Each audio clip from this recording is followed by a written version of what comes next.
Alright. How's it going, everybody? Almighty Tiffany. And, I don't know what this sound is in the background, but I don't want to try to record this later today. It's my second time trying to do this fucking video. Tried to do it Sunday. OBS fucked me over. The video didn't, finish. Finishing? I don't know. I don't feel like explaining it. Anyway, we've had a very, very exciting week of the DarkSyde. And as a matter of fact, today is Wednesday as I'm recording this. But I guess I'm gonna put the stuff in that happened like yesterday and the day before because whatever, why not? Also, I have 2 giveaways going on because I just finished my other giveaway that I made a video about. I need to update the title of that video to post that it's done. But I got 2 giveaways going on right now. I'll post the link in the chat. Hopefully I have it actually finished, like able to be signed up for when this video come out. But one of them is for people that are already on my Twitch channel. So if you've never been to my Twitch channel, then you can't fucking join that one. And another one is for people that haven't. It's one of those shield giveaways where it's like, oh, follow this channel and it's an entry to the giveaway. So that's exciting. Both of them are for $20 gift cards of your choice. So that's very exciting and hype, I know. So yeah, join that if you want to. I don't really care.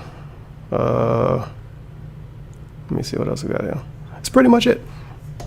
I feel like it's something I want to say. I don't know. Why am I in black and white in this video? Because I want to be.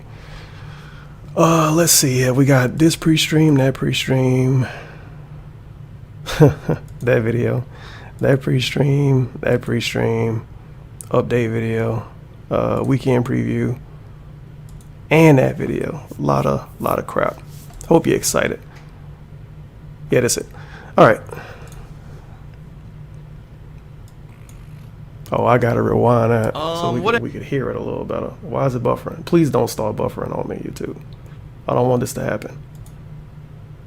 What? Oh, come on! All right, hello everybody. What the fuck is hello that and about? welcome. How you doing? That's really it. All the plugs. Okay. The one thing I will say this is I was talking with the stream chat earlier, and they gave me an idea for like a new slogan for Twitch. They're like, when you're watching me on Twitch, feel free to help in 2 different ways: tips and bits. Tips and bits. If you got any pointers for a game, you got any kinds of advice, especially if I'm playing a game like Pokemon or something else. And yes, if the video and the audio seems desynced, it's because I'm not a professional streamer, and this is the best I'm gonna get it for now. This isn't fucking important. So if you want to complain about that, then sorry. Playthrough, I've been away for a long time, and I might need a little At least bit I'm even using the refreshing stupid camera again.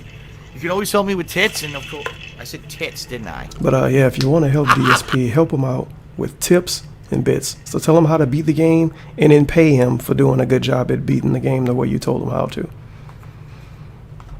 Wonderful. You can always help me with a nice big pair of tits. Always shove one in my face. It's always good. What I meant to say is tips. You can always help me with tips. I don't even much feel like drinking this. You know, but also bits. Today ain't been a very good day for me. The cheering on Twitch has actually added up pretty significantly, and it basically has made streaming on Twitch profitable for me. And a lot of people don't realize that, but between the new subs that I'm getting daily and the cheers with bits, it's been pretty good, which is why I've continued to stream daily on Twitch. Now, if it ever dries up... The only reason why he continuing to stream is because he's making money streaming and because it's profitable. He loves his fans, obviously. Especially, you know, now... Like the people that donate, that's like the 1%. I may consider not streaming every single day. In fact, it was a serious discussion, just a few weeks ago that I should reduce the amount that I live stream because it really wasn't. It was just fan service. It wasn't profitable. Oh, also shit looks different because I'm using I'm actually using the Elgato to do this because I didn't want to record it off the laptop because I didn't feel like it. So yeah, I'm pretty much streaming as the way I do. I'm pretty much recording this the way I do YouTube. I'm pretty much recording this the way I do streams. So watching the videos on YouTube. But hey, if people are going to continue to watch and cheer with bits, and sub and everything, and it still remains profitable, then I'll keep doing it daily, okay? That was a nice So, thank you as long as it remains profitable, to you those guys. who are here daily for the streams. Thanks to those who've been cheering. Tips and bits. Gameplay tips and cheering bits is how you can help it. This was December 23rd. Pokemon finally returns. Voice don't fail me now. This is pre-stream December 26th. Asking you shall receive. Ocarina time. Was this just another shilling segment? 2314, just in case it buffer again. Patreon, very important. Patreon.com/DarkSyde Phil. Yo, why YouTube keep fucking me over though? It's gonna go all the way back to the beginning. What kind of dumb shit is that? Whatever. This is the way that you can go above and beyond to support me and allow me to continue to do this as a full-time job. Patreon support really, honestly, is the only reason I'm still here. If I hadn't adopted Patreon last year, I would not still be doing this as a job. I would have had to quit and go out and probably get 2 different jobs to make as much money. So donations is the only reason why he even still able to do YouTube videos. Even though this is even if I only made $1 a day, I would still do this. I mean, still do this. Could be 1 video, it could be 100 videos, but still. The only reason why he's still around. If it wasn't for those hot Patreon guys, he would have to go out and find 2 jobs. Yeah, sure. Like, he could really find 2 jobs that easily. It's funny because he talk about it sometimes. Like, he could just instantly go out and find a job. Like, he could just go outside and say, I want a job, and one is going to fall on his face. And then other times he talk about it, he's like, it would take forever to find a job. I wouldn't be able to just go out and get one. It's not a possibility. It's out of the question. I probably would have to work 40 to 80 hours a week to make as much money as I'm trying to, as I do here on YouTube. So thank you to those who have been supporting me with Patreon. I appreciate that, okay? In particular, there's 6 days left, like a really long time. 5 days left in the month. This has not been a good week. 5 days left for you to pledge to my Patreon. If you do pledge, first of all, obviously you get personal perks. I'm not going to go through those because those are already fully listed there on the website. But the big goal this month is a huge marathon Twitch and Chill stream that will take place in late January. I'll be playing games, and you'll be able to nominate those games if you pledge $5 or more. But the bottom line is the focus of that stream will not be the gameplay. It'll actually be more about me interacting with you. A cool interactive stream where we go back and forth and we talk about Pay me up front to stream and notice you in the chat in general.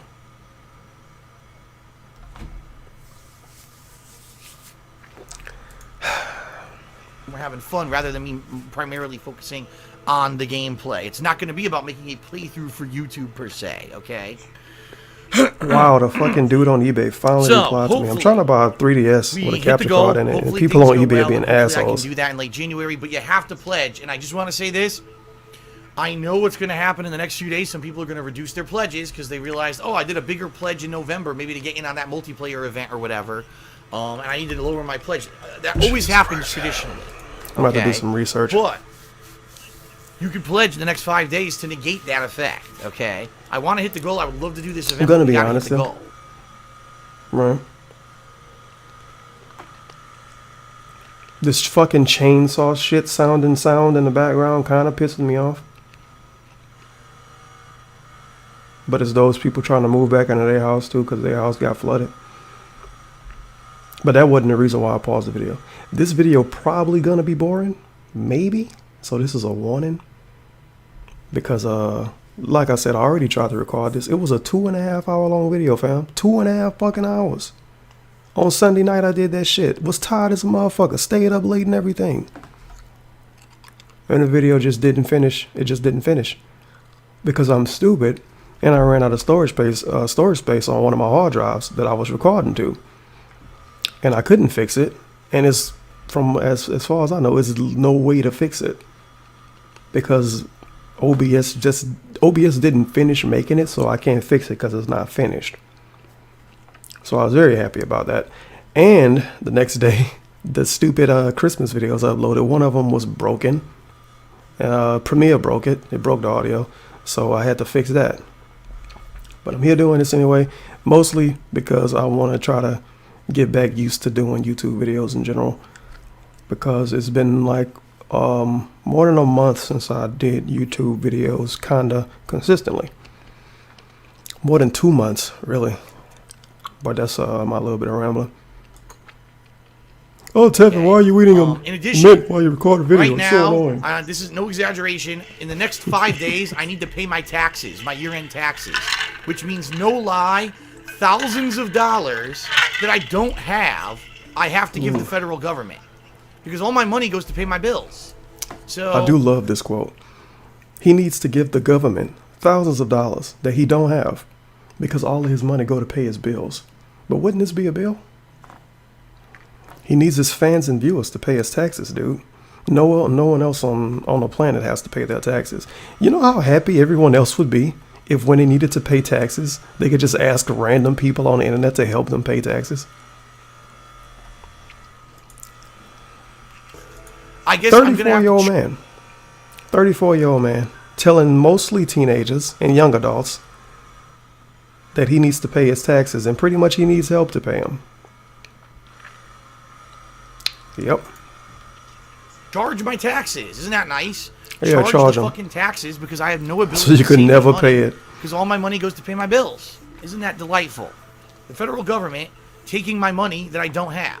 Very nice. Thanks, federal government. So anyway, yeah, that's money that it's going to put me in more debt. It's going to put me in a worse position. So please consider pledging. It helps. Please consider pledging so I could try to pay my taxes. taxes. Last but not least, my girlfriend Leanna. Okay, fuck the soap plugs. They the same every day. I like this video mostly because it's kinda dumb. I mean, it's nothing to really complain about, but it's one of those annoying videos where you click the video and they tell you to go somewhere else to watch another video. And it's like, if you really wanted to watch it, you already know about it. Like, I think it's almost impossible to be a DSP viewer and not know KO Gaming exists. You talk about it on his pre-streams, you talk about it on the weekend preview. If you just watch his Let's Plays and you don't care about anything besides his Let's Plays, then you don't want to watch this anyway. But whatever. Just a quick FYI to my viewers here on DSP Gaming, that my year-end series is now taking place over on KO Gaming. So go, go, go, go. Wow. LMAO search DSP Gaming and the first result is top 10 worst DSP Gaming 2016 moments. Yeah, that video got a lot of views, dude. The Secret Life of DSP video, 90,000 fucking views at the time of me recording this. That's insane. For a DSP video in 2017? For some reason, YouTube is recommending me Kevin Hart. I appreciate it. DSP, your channel brand is doing bad because of you yourself, and it will not get better because you don't accept responsibility for anything you say and do, but you blame anyone for everything else. Fuck you, Philip, LOL. So his channel doing bad because he don't accept responsibility for stuff he say. What the fuck they got to do with a review channel? Does he mean his gaming channel? If he mean his gaming channel, then what's the point of this comment? It's like if I say I'm going to eat a cheeseburger and somebody say, haha, you have hepatitis. I don't have hepatitis. You get what I mean. Whatever. Everyone, DSP here. I hate with a YouTube quick video. comments I sometimes. haven't done anything like this on DSP Gaming in quite some time. You can probably As tell if know, you watch most of my in early videos. 2016, this channel just became a place for raw gameplay, and that's it. Well, I just want It's to let usually all just of you cringe and know randomness that my annual and year-end complaining. series are happening and are beginning right now. Like literally right now, as I'm recording this, the video is uploading and wow, it looks like it actually. Look at them tags. Live in about 7. HD is a tag. 1080p is a tag. DSP, DSP Gaming, and DarkSyde Feel are also tags. But I thought this channel was supposed to be separate from DSP. Remember that? Top 20, 2 separate tags. The word 20 is a tag. Most is a tag. Video is a tag. Game and games and gaming, 3 tags. He sucks at tagging videos. Also, game and games are tags twice. KO is a tag. Gaming is a tag. I'm gonna look up Floyd Mayweather KOs and find KO Gaming one. Oh man. In second, He tag his videos but like it's not on 2005. DSP Gaming. It's going to be over here on my I need to get edited some new content earbuds. channel, KO Gaming. These fall If out a you lot. haven't subscribed to this channel yet, I strongly recommend you do. I don't spam your inbox with a bunch of videos like DSP Gaming might, and you can subscribe. Like DSP Gaming might. By going right over here to youtube.com/KO Gaming 1. Tonight, it's the most disappointing games of 2016 countdown starting. There's also going to be the fan-voted funniest moments of the year, as well as my annual Game of the As Year usual, award. DSP always starts it off with the negative videos because those get the most views. Because people could complain about stuff he didn't like, and then people in general that watch YouTube videos that just like to see negative videos could watch it too and say, oh yeah, that game was shit. Oh, I hated it. Even though they just watched like a Total Biscuit video of it or something. So do not miss it. Now, also, in addition to that, there's a change to my year-end series. This year, I'm not doing separate Yeah, these videos earbuds for piss every me off. single entry in a countdown like I used to.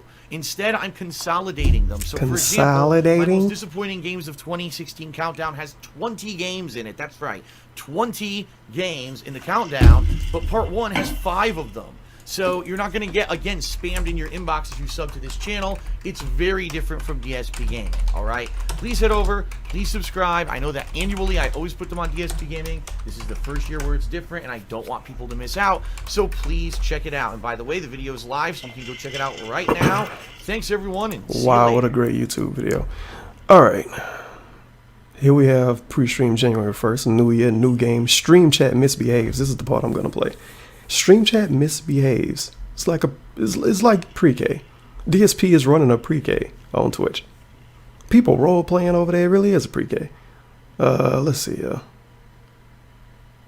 Well, no, that used to be his RC chat. His Twitch chat is even less interesting, to be honest. But that being said, He in the middle of shilling, and appreciate people in his those chat arguing.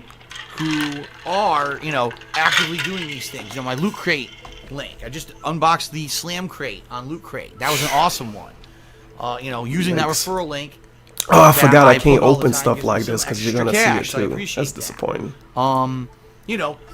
Being a patron of my girlfriend's business, make the sure I Black don't Current, watch which is porn something while I that do this makes video from then. soaps and wax start melts. I appreciate that. All right, I appreciate all of that. Look at that fan art. It's not even the right ratio. Resolution. I guess ratio could work too. Like 16 by 9 or something. Oh my god. Would people in the stream chat please stop fucking fighting? I already said this twice. I'm going to say it one more time. It's a new year. People need to calm the fuck down. I'm here doing a pre-stream and I'm looking in the stream chat and people are acting like little kids arguing with each other. What the hell are you doing? Could you guys I know what I could fucking do. relax? I got a I'm message just to going to put my eBay, foot dude. down right now. I don't care if you're a regular, if you're a sub, if you're a mod of my stream chat. You need to fucking relax and stop having your personal issues basically take over my stream chat. I'm trying to do a pre-stream and I see people getting kicked and it's bullshit. Everyone, settle down. Fucking chill. Chill out. It's a new year. People are here to try to have fun on a stream, not to see people arguing and slapping each other and getting angry at each other in the fucking stream chat. Relax. I don't want to see... I'll tell you, I will start slapping the shit out of people in the stream chat if I have to. I'm not going to put up with this. You guys are here for me, and then I look at the stream chat and people making it all about their own personal shit and arguing with each other. It's not cool. All right? It's just not cool. People are here to have fun, right? And to have a fun Pokemon stream, not to see this shit. I'm going to put my foot down right now. I don't want to put up with this anymore. If I see it again, you'll all get the fucking boot. People who are doing this shit. Okay?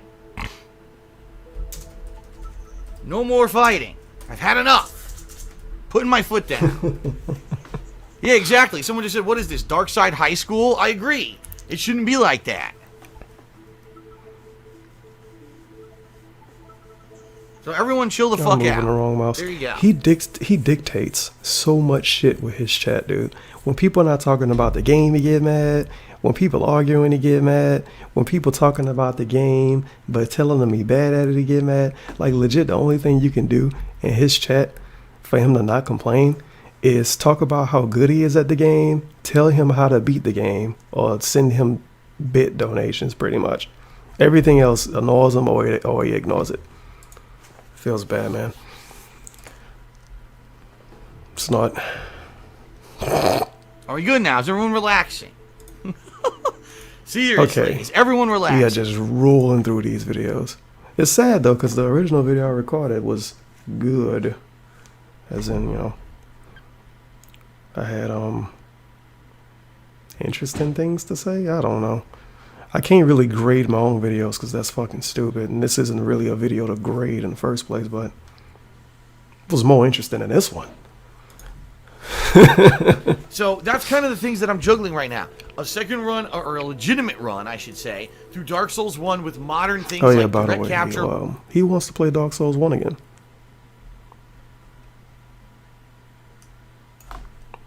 Exactly.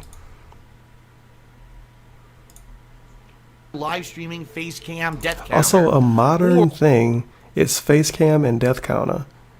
You mean a gimmick, right? Because that's a gimmick, not a modern thing. It's a difference. This is really stupid fan art, by the way. Or a second playthrough of Red Dead Redemption, now with direct capture. Or an original playthrough of Red Dead Revolver. Okay. This is gonna be a long one, by the way, a long that's clip. kind of the things that I'm juggling Because around. he's complaining a lot and shit. I'm considering playing for Well, this not month. really. Now, I have a few more days to mull this over, because today I'm playing Zelda. Tomorrow I'm doing Patreon multiplayer for the final time. Nice burp. Excuse me. Wednesday, I'm actually looking to possibly finish Pokemon Moon. Okay? And by the end of this week is when I'll finally have some free time to start up something new. So I have a few days to figure this out, and I'm not sure exactly what I'm going to be playing, but I need your feedback, alright? And the bottom line is, whatever it is that I choose to do is going to be a lot, like all those games, Red Dead Redemption, Dark Souls, they're all long games. So the good news is I'll be able to balance that with Zelda on and off for the rest of the month until we get to the new stuff at the end of the month, like this Twitch and Chill stream and the Resident Evil 7 release. But I need to do something that's going to garner DSP interest. really thinks Resident Evil is gonna get some kind of godlike views. For realsies? Wait, what the fuck is this? I'm checking eBay messages while I'm doing this. I know I'm very good at making YouTube videos. Alright, let me see. Let's go. Let's continue. I can't be playing a 20 to 30 hour playthrough of a game no one cares about. So that's kind of my challenge here. That's why I need your feedback, alright? Now, I'm going to say one thing. And Also, I'm say I don't know definitive. if I'm gonna play this and this. I don't know if he said it in his weekend preview. I lose track of when he says shit sometimes. Especially if I'm recording a video a second time and I want to make the second video shorter than the first video that didn't even get to finish because I fucked myself over with OBS.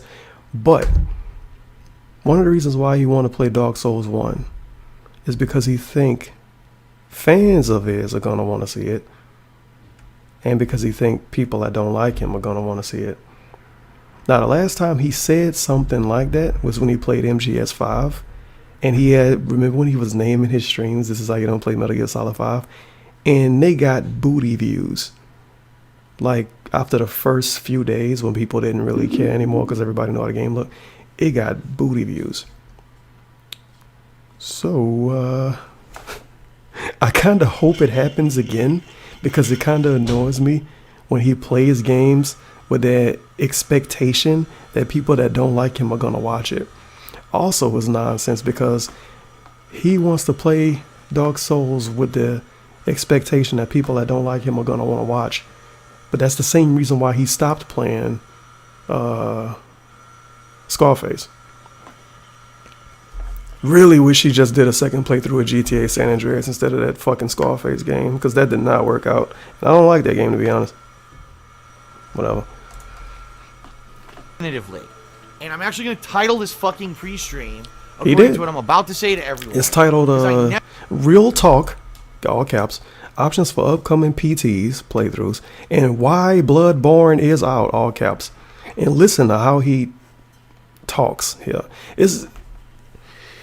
He talks to like his viewers in general like they're so unintelligent, and it's really, really off-putting.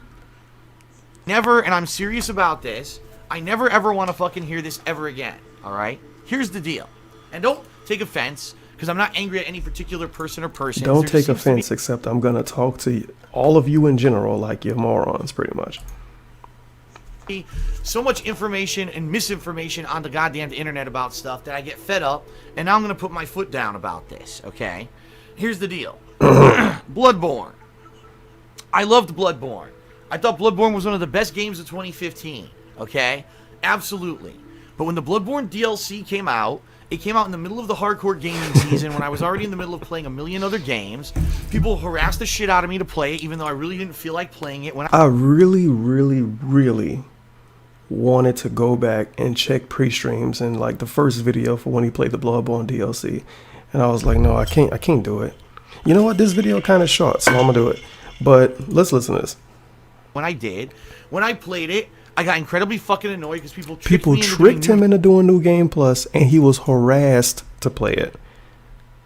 Bloodborne was allegedly one of his favorite games of the year, but he got harassed to play the DLC. He didn't want to play it, and people tricked him into doing New Game Plus.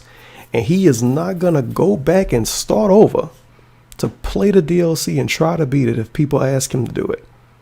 Even though it takes like, what, less than 3 hours to get to the DLC? He played Bloodborne. He played through Bloodborne before. The beginning of that game is easy if you beat it one time. And this is somebody that's probably as bad at those Souls games as he is. Let me see. I can't even type. Jesus Christ. Bloodborne, blah, blah, blah, blah, blah, blah, blah. Okay, so this is the first video. Wow, hello everyone. I want to see how he talks here. Welcome back. And what I mean by that is, it is Remember, November. He was harassed to play this, and he didn't want to play it. So let's see how he acts in this video. Of 2015. Yes, today is actually November 24th of 2015. How he acts, and body spray. We are returning to Bloodborne, one of my absolutely favorite games of this year, and in my opinion, probably one of the best playthroughs that I've done in a long time. For the first time in 7 months. One of his favorite games of the year, but he didn't want to play the DLC, and he was harassed to play it. Now, when I first played Bloodborne, I didn't know what to expect. I knew it was going to be like Dark Souls. It very much was like Dark Souls, with some more modern stuff added into it, like gunplay and stuff like that. And even though the game kicked my ass, I loved it. And I did it with full face cam, like I'm doing right now, with the fail count, whatever you want to call it, up there. I love how he says face cam and death count like it's just some fucking miraculous, insane shit that no one could ever do. Like, it's so unique and different. Maybe to him, but that's because he doesn't use gimmicks like those other shitty streamers. I'm not talking about myself at all. I'm doing it, and I played it for a good month straight. If you remember, I actually did all of the optional content in the main story of the game, including the super secret hidden alien boss whose name eludes me right now. I think it's Astorius or some shit. Like, I don't know what the hell the name was. I'm probably completely wrong.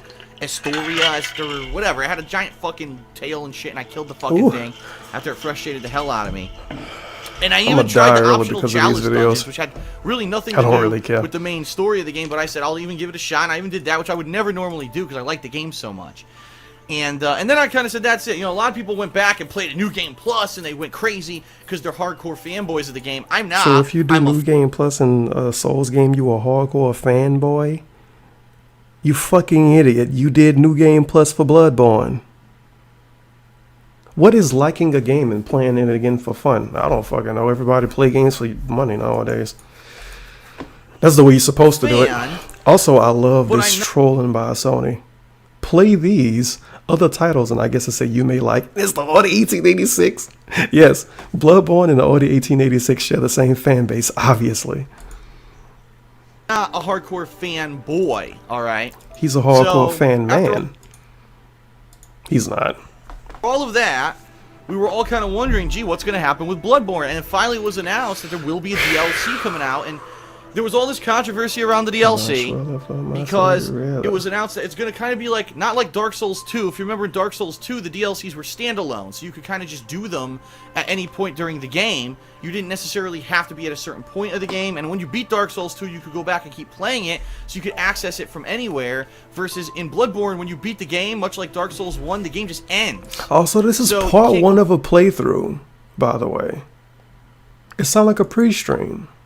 Back and do the DLC, so everyone was like, well, what are we going to have to do? How are we going to do this DLC if the game ended on us, right? So all this controversy, and a lot of people were actually rumored, oh my god, you know, it's going to be that you have to replay half the game, so you have to play 25 hours of gameplay before you can even get to the DLC, and yada yada yada. In a nutshell, it was all false. The truth is, there's only 2 bosses you have to beat to access the DLC. Father, I guess, Gascoigne, or whatever the werewolf, I don't know how to pronounce his name, the werewolf guy, that's number 1, and then Vicar Amelia. Once you beat those 2 bosses, you get the items you need to access the DLC. So, after 7 months being away from Bloodborne, okay, the goal here, in this very first session of gameplay for me, is to get reaccumulated with this game, to jump into it, to remember the controls. I don't even remember how to play it. Remember the controls, get used to playing it, you know what I mean? Getting used to it, getting adjusted again, relearning the basics, so that I can get into the DLC and not get my ass handed to me, even though I get the feeling I will get my ass handed to me. But I need to get readjusted to the game. What I'm going to be doing, and I'm going to be very honest with everyone, I'm going to be very interactive with the stream chat, because I'm going to need to figure out, what do you want me to do? A lot of people are on how this jackass thinks getting help and using the help he gets is interactive. I guess in a way it kinda is, but that's not what most people mean when they say interactive. Oh, some people are saying I should use the sword right here on this boss. Oh, some people are saying it's an item to the right of me. Oh, some people are saying I should use the bombs here. Wow, what an interactive streamer. Man, I can't wait to fucking sub to you and give you some bits. You're godlike. Best stream ever. On the fence, they can't decide. Should I just replay the game, a clean replay from the start? Like, or it's girls that don't like you that could give you more attention than DSP, and you need to give him money.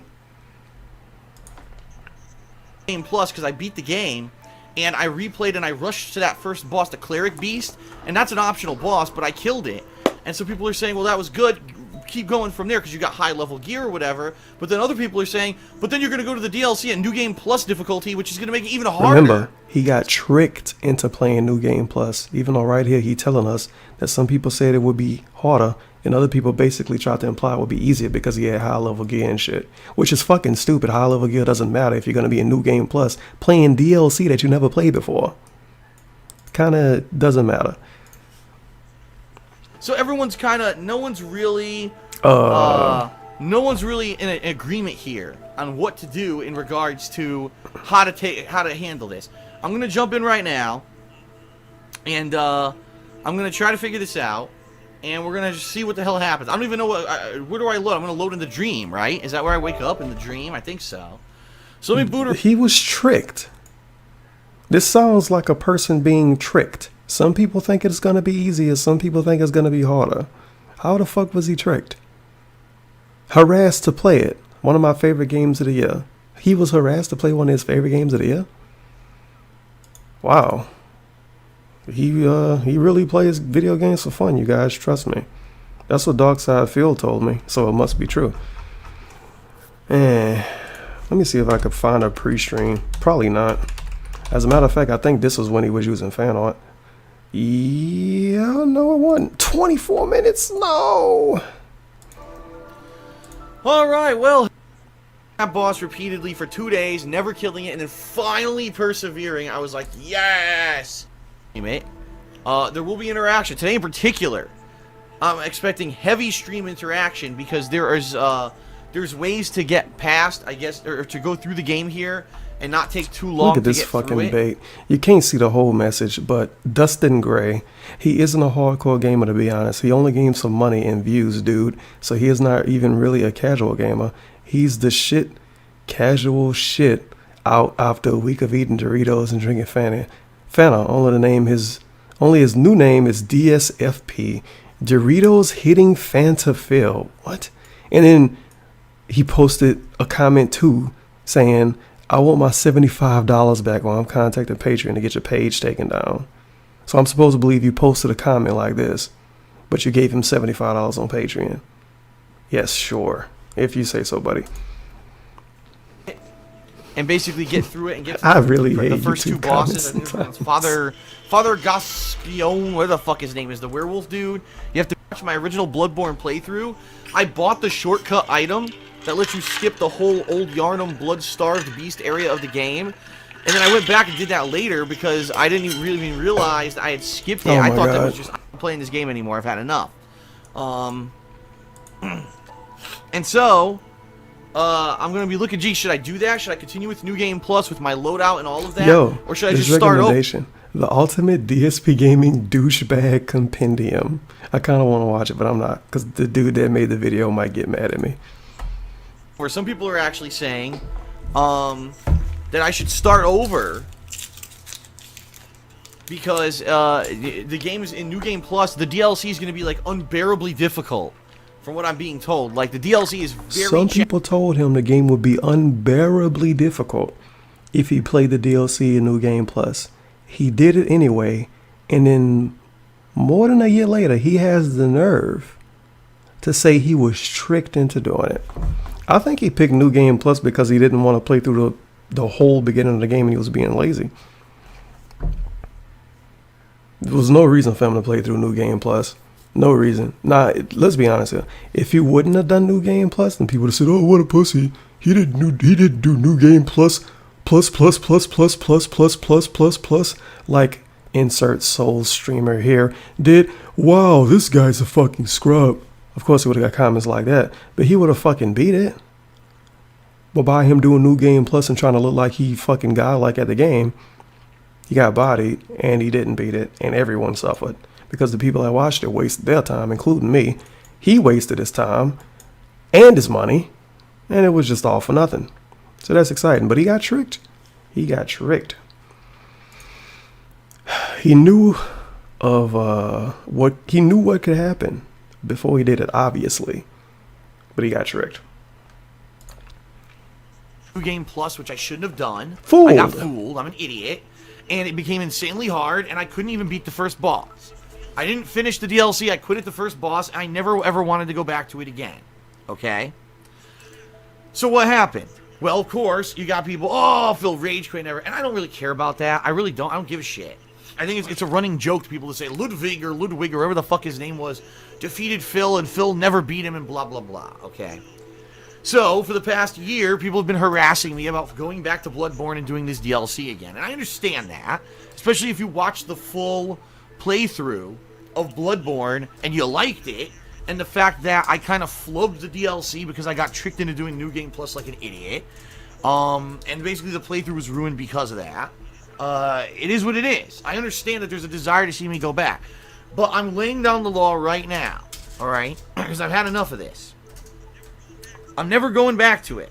And there's a very factual, matter-of-fact reason why I'll never go back to it. You might say, well, what is that reason? Okay? Here's the reason. I don't own the game. Okay? I don't own it. I don't have the DLC. And I don't have any save files. Alright? So, triple whammy. I don't own the game. I don't own the DLC anymore. And I don't have the save files. Alright, now you might say, well, you could just re-download the DLC. That is true. I don't have the save files. I'm going to say this again. I don't have the save files. This is how he talks to people that watch his streams. I don't know how much more And the funny thing is, he I always talks to people like this. You ever, it was one time he did an impromptu Q&A during Street Fighter 5, and it was during something else he did it too. He always respond to people with this weird, just, I'm annoyed, leave me alone voice. Why would you want to pay for a Twitch and chill streamer? Why would you even be interested in that? Because every time somebody asks him something, he's going to respond with this, I'm annoyed, leave me alone sounding voice. It's horrible. could say this. I don't have the save files. Therefore, I can't play the DLC unless I completely replay the game from the start, which I'm not going to fucking do. Okay? I don't know how people can't understand this. Now, here we go, because I knew this would happen. Cloud saves. The cloud saves. You look, the cloud. The saves are in the cloud. The saves are in the cloud. Download from the cloud because the saves are in the cloud. Wrong! The saves are not in the cloud. Because if you actually pay attention, which most people apparently did not, you would know that my cloud saves for 2 years were completely fucked up. Now you might say, why? I wonder why. Why were the cloud saves fucked up? Because for 2 years, WWE, that's right, ever since WWE got taken over by 2K Games, WWE decided to auto-upload the game saves, alright, including, I'm not even kidding you, all of the created character data and all of the downloaded data to the cloud automatically. And there was no way for it to not do it, okay? There just wasn't. There was no way to not do it. So what ended up happening was I had it set up, please back up all of my games to the cloud. And what had happened is WWE would upload like a 6 gigabyte fucking backup. 6 gigabyte backup. The biggest the cloud saves could be in like combined is either 1 gig or 2 gigs. But you know, fair enough, that's just an oversight on his end. He don't know anything about that stuff. But the people that were saying it should be on the cloud, like I remember when he had the problems with WWE, but I don't know if that was before Dark Souls or after. And also look back to when he played Kingdom Hearts. That shit wasn't saved to the cloud either. DSP has never done good with cloud saving through PS Plus. He obviously doesn't really know how it works, doesn't care to know how it works because he doesn't really go back to games. So it's just wasted on him. Which is insane. It's supposed to be like a couple megabytes tops, and this game would upload an insane amount of data against anyone's will behind the scenes. So what would happen is you would think your games were auto-saving all the save files to the cloud, and they weren't. Now, I didn't actually figure this out until the end of 2015. It was actually the end of the year. I checked it. I was like, what the fuck? Why does it say my cloud saves are full? And I looked, and literally no game had saved to the cloud for like a year and a half. Let's see what today is. Because WWE was uploading such insanely long, or insanely large save files, okay? The nice, oh my god. So sadly, that's probably how people feel when I drink out of this loud ass container with the microphone right here. Don't watch my videos with headphones on, please. If you do, you kind of just have to hold the L sometimes, I guess. Like when I scratch my face, it's really fucking loud in the mic. I don't want it to be, but I could either have the mic here and I'll have to fucking yell for you to hear me, or I could put the mic way back there and then I'm gonna feel like the mic not picking me up, so I'm gonna probably yell. And I'm not gonna want to do videos as much because I'm not gonna be using my natural voice to do videos. And that's one reason why I can even fucking sit through a lot of this shit, because I can use my quote unquote natural voice instead of trying to use a YouTube video voice. But yeah, I'm sure this is annoying sometimes, and I'm sure when I drink out of stuff is annoying sometimes. I don't mean for it to be. And when I listen to these DSP videos through headphones, when he drink water, he like fucking moves it around in his mouth. So I'm not gonna do it with what I'm drinking because it's too cold. But when he does it, it's so. It's like hearing somebody gargle in your ear. It's horrible. There's nothing I can do about it. I mean, if there was a magic way to get this save file, out of the sky, out of the internet, I would do. You can't. I have zero save data. I got Bloodborne. eBay bucks, fam. It doesn't exist. It's gone. I forgot about that. I deleted Bloodborne in late 2015. Okay, and fuck eBay for forcing me to use PayPal as a checkout option to use my eBay bucks. But it's all good. I can hold that. I just don't have the means to continue the DLC, period. So I'm laying down the law now. I have now explained the situation. I don't have any save data for Bloodborne, period. Therefore, unless I replay the entire game from the start, I can't do the DLC. It would take him maybe 2 or 3 hours. Also, he replayed the game from the start the first time to do the DLC. Why I can't do it this time? Bloodborne is newer than Dark Souls 1, and he hasn't beaten the DLC for Bloodborne. That's a lot more interesting than watching him play Dark Souls 2, Dark Souls 1, a game he got handheld through the entire way he beat it, the entire time he beat it, however you want to word it. And he would probably remember a bunch of shit. It's like if I asked people, hey, do you want to see me play, what's a game I never played? It's a lot of them. Okay, this isn't gonna work out. I need to find a burger analogy for this. Hey, would you like to see me try a Big Mac? A thing I'm very familiar with and I know my way around. Or would you like to see me try what's a weird fucking Burger King food item? Let's go to BurgerKing.com. This is gonna be a weird field trip. BurgerKing.com. Take a break from boredom. What's a weird shitty fucking meal that they have? You can't see the whole thing because I'm stupid. Let's see. Value meal, fuck that. Ooh, chicken. Okay. It's like I either ask you, oh man, do you want to see me try a Big Mac? Something I'm very familiar with. I know my way around a Big Mac. Or do you want to see me try a tender grilled chicken sandwich? Or a tender crisp chicken sandwich? Or a Whopperito? You're probably going to ask me to try a Whopperito. Because I don't even know what the fuck a Whopperito is. Is it a Whopper burrito? Okay, I'm out of here. Whopper burritos, next gen burgers.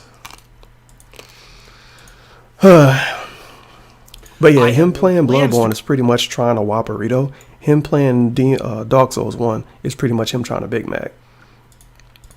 One of these things are not like the other. 20+ hour game from the start to play the DLC. Therefore, I'm never playing the DLC. This is amazing. He doesn't want to play the start of a game over again to play DLC that he never beat, right? But he's willing to play Dark Souls 1 again from the start. So let me rewind this. This is so fucking stupid. I have no plans to replay a 20+ hour game from the start to play the DLC. He has no plans to replay a 20+ hour game from the start to get to the DLC. I'm going to say he maybe needs 3 hours to get to the DLC. The DLC probably will take him 2 or 3 hours to beat without New Game Plus because it won't be as hard. He would rather play Dark Souls 1 over again from start to finish instead of do that. Dark Souls 1 is going to take him like 15, 20 hours, maybe longer than that. He would rather do that than play the Bloodborne DLC. Does he not realize how stupid this sounds? I would rather do this thing that takes longer over doing this thing that takes less time. But he brings up the time like it matters.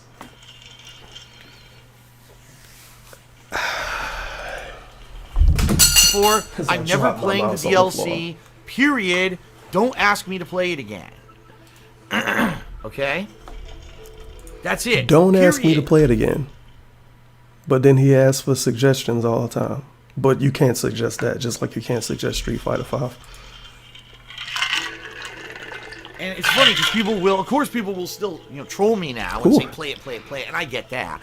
But now we know, if someone comes to me and says, Phil, why aren't you playing the Bloodborne DLC? It's a troll. If someone asks him why he's not playing the Bloodborne DLC, it's a troll. Only 1,200 people watched this video.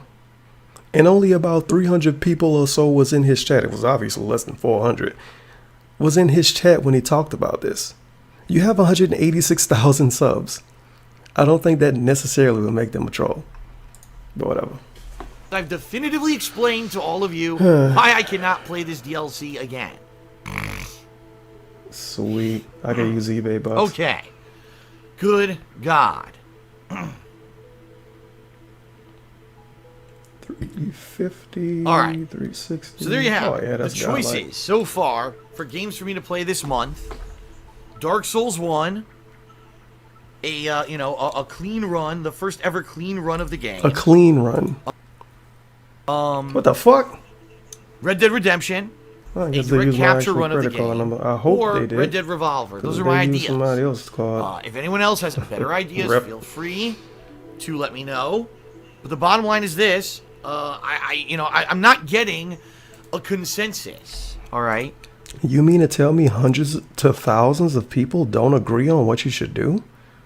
No way. They must be fucking glitched or bugged or something. I'm not getting a consensus at all. I'm not getting, Phil, do this, Phil, do that, Phil, play this, Phil, play that. I'm not getting that. Instead, I'm getting such mixed messages. Like I said, when I first announced I wanted to do a clean run, a fair run of Dark Souls 1, everyone was excited, and then within a couple days, everyone said, don't do it. So now, okay, Red Dead Redemption. This sounds like a great idea. I get a bunch of people saying do it, and then immediately a bunch of people say don't do it. So, I don't know. Yeah, use the right If I don't get, Wonderful. if I don't get consensus, it means I don't know what to do. You know, and I want Wait a to second. I want to do something that's going to bring people to the stream every day. I want to do something that's going to get people excited and engaged.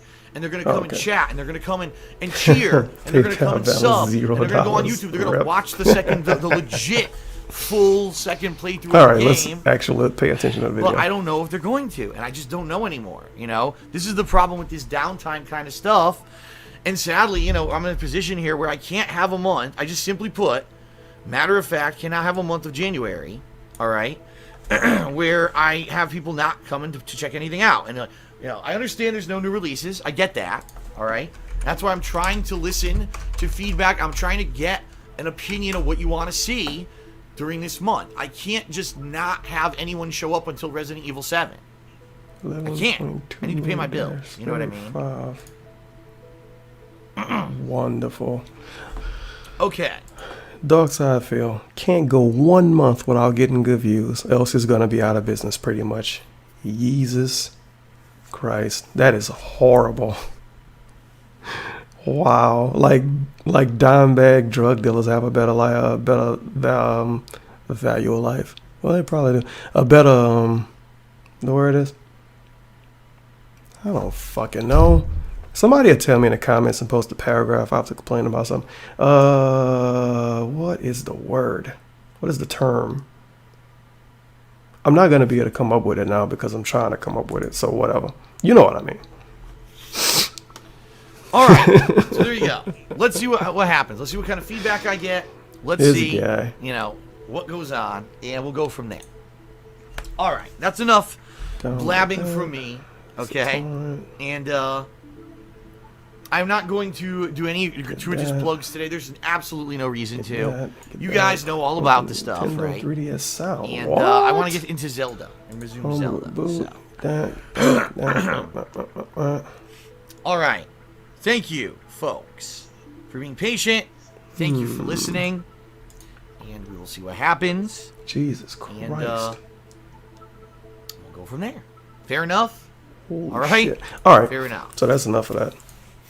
Sorry for not paying attention through so much of that video, but I was doing eBay stuff and reading stuff. All right, now we got status update. Streaming, business, and input for January needed. Input for January needed. Input for January needed. Now let me double check this before I complain about it.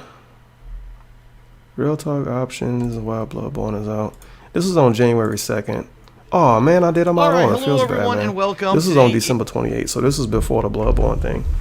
But he needs our input, you guys. And I guess people gave him input he didn't want, so he said, "Nah, fuck you. I'm not listening to that input. You a troll." What's going on, everyone? DSP here with a special vlog. I actually was thinking today a lot about a bunch of stuff that's going on. I talked about some of the stuff that I'm going to discuss tonight in this vlog on my pre-stream earlier today, and I said, you know what? Rather than only be discussing this on pre-streams and stuff, let me make a formal vlog, because I have a kind of a cumulative list of stuff that I'd like to go over with you, to let you know how things are going with me in the business, to let you know what I'm planning for the next few weeks, and to get, and most importantly, I really feel, feedback from you, the viewers, in regards to what to expect, at least in the next month or so, as there's going to be a lot of downtime between now, December 28th, when I'm actually filming this vlog, of 2016, and really the next major new release, if you're not aware, it's going to be Resident Evil 7, which is near the end of January. So we're talking a good 3 to 4 weeks here of kind of a span of time that I'm going to need to fill, obviously, with content for you. Fill and it really, or fill the it? goal of this video is not only to get Or you fill caught up, it. but to get discussion going about what Whoa, kind of stuff that's you like want 3 to see words that from all me in sound the the next same. several He could weeks. feel it, F-I-L-L. He could feel it, P-H-I-L. Or he could feel it, F-E-E-L. Zap, zap. Simply because the bottom line is I need to keep going. And what I mean by that is, you know, we've been very busy since the summer. We? You remember, the summertime, there was a lot of I mean, I was downtime, busy so doing we did a lot stuff of besides downtime playing video projects and games, stuff. but whatever. But then as soon as Fair September enough. hit, it was new releases, new releases, new releases. And yeah, let's be honest here, every new release wasn't exactly the biggest, hypest, most successful slash really most delivering on entertainment kind of game. In fact, a lot of the games this year ended up just kind of being like not as exciting as we all thought they were going to be. You know what I mean? I don't even That want being to say said, there's anything. been enough new stuff to carry me since the summer until now, and now finally it is slowing down, especially this week, where I finally wrapped up a lot of the Jesus, ongoing man, it's stuff 7 o'clock that I've already. been doing, This done including my fucked up all of my playthroughs day. of The Last Guardian, I meant to do Dead this Rising way earlier 4, than I and did the it, though. reviews, So and that's now my I've fault, 'cause I officially fell finished asleep my in the Final shower, Fantasy as 15 usual. playthrough, which has gone on for the greater part of a month, and Oh, I just reviewed it looks last like I got night alcohol, on KO I guess. Gaming. So with all that stuff wrapping up, I want to talk a little bit about the future. The all right? future? We But having kids? Before we even get there, let's talk. I want to give everyone an idea of how I'm doing business-wise, what's been going on, because there's good news, there's bad news. It's a mixed bag. It's always a mixed bag, let's face it. If you don't care about that, I urge you to skip ahead a few minutes to the next portion of the video where I'll be talking about upcoming stuff and try to get your feedback. But I promised to you, the viewer, that if I was going to talk about this kind of stuff, I would make videos about it so you're kind of caught up on it. So here we go. I want to know how much ads this video got on it. I'm at 2 minutes and 43 seconds. I'm going to have to refresh this a few times. Jesus. You need a website. We get an ad Why not do it before yourself? the video. With Wix, you can create your own professional Wix website's below, website. by the way. Since Okay. the summer, No, it wasn't an ad before. It was an ad around this part. So we got an ad about 2 minutes in. Another ad 10 minutes in. Another ad 18 minutes in. And another ad 30 minutes in. So that's 1, 2, 3, 4 ads. And you might get one when you first watch the video too. So that would be 5. You fucking kidding me? And I don't have AdSense on my account because I don't want to be I don't want to be part of those muddy waters. I don't have AdSense on my account, so I can't confirm or deny if you can actually specifically place ads. I can only go by what somebody in my stream chat told me. But they told me that you can pick how many ads you want and you can place them wherever you want to with videos. It's probably a really easy way to do it, and DSP just does the easy way, I would assume. There's no way YouTube is automatically putting fucking 1, 2, 3, 4 to 5 to 6 ads in one video. And as a matter of fact, was it this? I don't remember. It was a video I put out. Or it was during a stream. As a matter of fact, I believe. I was watching one of his videos and it had like 6 fucking ads on it. There's no way. I refuse to believe that YouTube is automatically going to put 6 ads on somebody's video. Because if you don't want your viewers to be punished that way, if they don't have ad block, you're not going to be okay with that. I could see people complaining about that. So yeah, I think all of these ads is just him putting all these ads on the videos. So that's good. Punish the fucking 8% that don't have ad block and the people that watch on their phones. Feels bad, man. But I was like 2 minutes and some change in, so fast forward. I promised to you, the viewer, that if I was going to talk about this kind of stuff, I would make videos about it so you're kind of caught up on it. So here we go. See? He fucking did it. He All like right. wishes the water last around in his time that mouth. we all talked It's horrible to listen to. About business, basically, was kind of, I believe, sometime in November, but I don't think it was like, I think it was like mid to You shouldn't mid-November, be able to something do like stuff that. you normally So do look, during a this YouTube was video. What's wrong with you, well, dogs? I feel. Listening directly to your feedback, I, number one, left YouTube for live streaming, and I'm now live streaming on Twitch. He went to Twitch Okay? just solely based on viewer feedback. Even though people have been asking him to go back to Twitch, since the first month he left Twitch. It didn't have anything to do with him figuring out that OBS Studio lets you record at 2 separate bit rates. Nope, not at all. And it didn't have anything to do with him being able to get partnered again day one. Nope, not at all. And it didn't have anything to do with him getting random bits and subs all day. Nope, not at all. He's doing it just because people asked him to do it. Even though in the video he pretty much told us if he don't get bits and subs, he's not going to stream for a little while.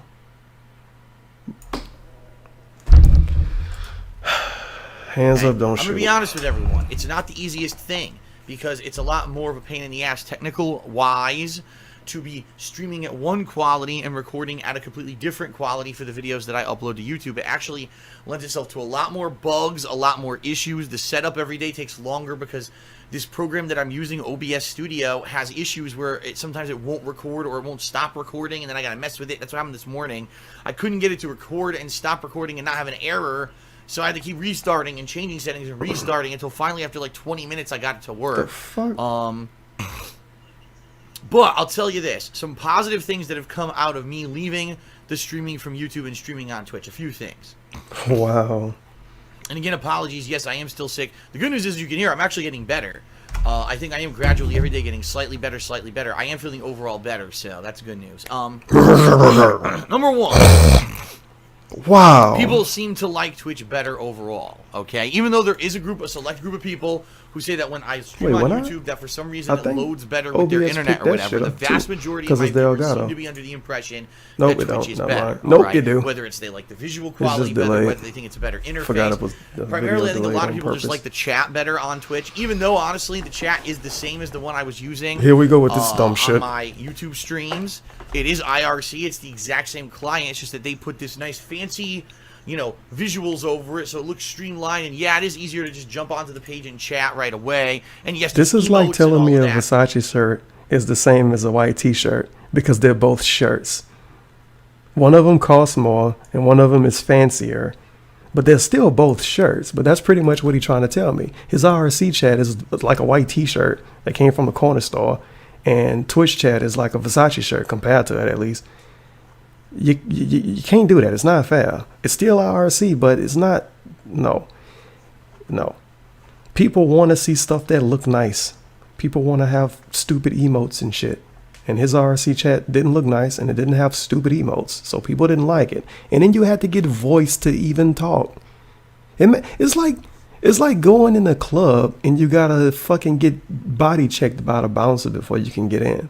Twitch chat isn't that way. Twitch chat, you can just walk in. You might get kicked out, but you can just walk in. But IRC chat is like, oh, well, we don't like this username, so you can't you're not allowed. Or you got Tevin in your name? Nope, not allowed. Or you got Kojima in your name? Nope, not allowed. In Twitch, at least you can go, you know.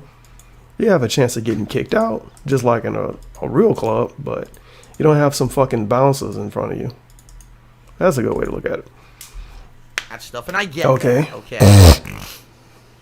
For me, the main focus of my streaming was always the gameplay, but people have basically come out and said, no, listen, Phil, it is important to have this social aspect and have easier chatting and all of that as well. So at least in that regard, seems if the great. main focus of your stream is the gameplay and you give no fucks about anything else, then don't fucking stream. But on Twitch, he does give fucks about the other stuff because he wants bits and tips and cheers and shit and fucking subs. Ugh. A lot more social interaction with people on my streams now than there ever was on YouTube. People are engaged, they're excited, they're talking with each other, and yeah, of course, just like always, it gets derailed, and the chat is not always about maybe the subject of the stream. The chat is rarely about the subject of the stream. Than I ever did over on That's kind of how Twitch is, unless you're playing something that's legit hype. Being completely honest, streaming on Twitch has been profitable for me. Unlike streaming on YouTube, where I revealed a month or two ago, I said streaming on YouTube is just a fan service. When we start the shareholder segment of the video where we talk about the profits, you know, quarterly earnings, you know, stuff, you know, normal stuff YouTubers talk about with their viewers. Profits, earnings, you know, money, the usual stuff. Every time I watch my favorite YouTubers, I just can't wait for the next video where they talk about how much money they made off of me. It makes me feel really good inside. When I stream on YouTube, my stream maybe makes, a couple bucks here or there. The best streams I've ever had on YouTube maybe raised me like 20 to 40 bucks. I'm not even lying. That's the most profit. Somebody I've ever buy made me on a pizza. I need something to eat. And that was for like a huge freaking. Get it with your credit like card and send it to my house. The PlayStation VR was a huge stream. It made me like that way it wouldn't be a prank. Bucks, okay. But mostly the stuff I do on YouTube is just fan service. I'm not streaming because I'm getting anything out of it. I was doing it for the viewers. Streaming on Twitch has actually been profitable. Now, not every day. Because here's the thing. With Twitch, you've got subscribers, paid subscribers, right? You've got bit cheers, which is a big new thing. These bit cheers were not around when I used next to be level on battle Twitch. circle 47. Okay. What it is you can either watch a ton of a ton of ads to earn these bits for free, or you can actually spend money on Twitch and buy these bits. And during a stream, if you like what a streamer's doing or you just want to support a streamer, you can do this cheer, who in the chat it shows this big special emblem and all of that. And basically I'm really it's kind of fucking like a bored right micro now, donation to if the you can't streamer. tell. So through people subscribing, which by the way, at this point I have over 130 subscribers on my Twitch page. So thank you to those who have subscribed. That is awesome of you. I subscribe too. You want to go on a field trip right quick? You want to go on a field trip right quick? I can't talk. You want to go on a field trip right quick? Let's go on a field trip. Twitch.tv DarkSyde Field. I don't even follow his channel, by the way. I am sub to him, but that's because it's easy to make Amazon accounts and just get Amazon Prime. And I have like 40,000 fucking prepaid debit cards, so I don't really care. Let me... Damn, I gotta move this over. You know what? I don't have to move it over in OBS. Nah, I have to move it over in OBS. Feels bad, man. Let's look at these exciting DarkSyde emotes. Fuck it, that'll work. I don't care. Let's see here. We got DSP Glitch, DSP Wild Dude, DSP Nothing, DSP DSP Cowboy, DSP Angry DSP, the most worst name emote ever, and DSP Surprise the DSP. Now DSP Angry DSP and DSP Surprise DSP had to be made by the same person because they both are really blurry because the dude didn't know how to make high DPI emotes. He didn't know that he needed to give DSP 3 different resolutions. He probably sent Twitch 1 resolution and they just upscaled it. So it was blurry. DSP Angry DSP got a weird white outline, so it looks blurry and it looks horrible. DSP Cowboy is a fun emote because it's stupid. DSP is good. DSP Nothing and DSP Wild Dude, both of them shouldn't exist. One of them would be good, but not both of them. Nothing I Could Do is the one that should exist. Wild Dude shouldn't exist. Neither one of them have an outline. So if you watching his streams in Twitch Dark or whatever, yeah, it's a way I could change it, but I don't know how to because I'm stupid. But if you was watching his stream in like Twitch dark mode and somebody posted Nothing I Could Do with a Wild Dude emote, you probably gonna not be able to see the wild with a nothing, or you probably it's gonna be really hard to see because they didn't give these text emotes an outline. You should give text emotes some kind of outline or make them a color that won't blend in with anything, which is pretty much impossible. So give them a really thin white outline. Yeah, really thin white outline would have worked. DSP Glitch is a good emote, but I think it's just some picture stolen from somewhere and they pretty much made it a PNG file. So that's his emotes. I think he can get 8 because it would really be dumb. It would really be, yeah, I say that right. It would really be dumb if Twitch said you get 2 emotes, then you get 4, then you get 6, then you get 7. But I don't know. I think he could get 8. I think that's how it worked. You get 2, 4, 6, 8. And then I don't know how much you could get after that because I don't sub to people as that popular. Let me see. I think that's kind of it. But he got 7 emotes. He wanted a DSP sauce emote. And I don't know if he don't have 8 emotes because nobody submitted one good enough. Or if he can't get 8. But I feel like he should be able to get 8. I feel like he's supposed to have 8. But he only got 7. And 2 of them are text only, and 2 of them are blurry. So that's fucking wonderful. What else could I say? I'm saying too much in this video. Make sure to subscribe to ISDD. Twitch username, I'm still the daddy. and then some numbers out there. Just Google search ISDD. His emotes are godlike. Upside down God kick, some shitty emote that you can't tell what it is if you don't look at it hard enough, and another shitty emote that you can barely tell what it is. Godlike emotes. Also subscribe to Ronaldo Kun. Godlike emotes. Chun-Li emotes, man. The Chun-Li emotes and this redhead chick that I don't know who it is. But yep, that's DSP emotes. I hope you're hype. I know you're hype. I don't have to hope you're hype. I know you fucking hype. Stream rules must read. It's a requirement to read the rules, you fucking asshole. Read my goddamn rules. Oh, I never read this. He actually updated this. You may notice, unlike many other Twitch streamers, I do not constantly give shoutouts and thank yous during my streams. This is because primarily my roots are from being a YouTube gamer for 8+ years, and my viewership that will find it distracting during an ongoing game playthrough. However, all new/renewing subs, as well as cheers using bits, will get thank you shoutouts during the pre-stream breaks and at the end of every single stream! ! Your support is much appreciated. You fucking expletive. And that picture. Yeah, I want to give him $5 in real life. Apparently when you sub to people using an Amazon trial, they still get paid, which is fucking insane. Because if you really like a streamer, you could sub to him like 4 times under 4 different accounts. It's not that hard to make a new Amazon Prime account. I feel like eventually they're going to crack down on this. But they didn't so far, so that's good. So that means I could use stupid DSP emotes for 9 more days. I don't know if I want to make a new Amazon account to sub to him again. I don't know. He needs another emote. If he had a sauce emote, I might think about it. I'm saying it like a sauce emote would be good. All right, let's continue.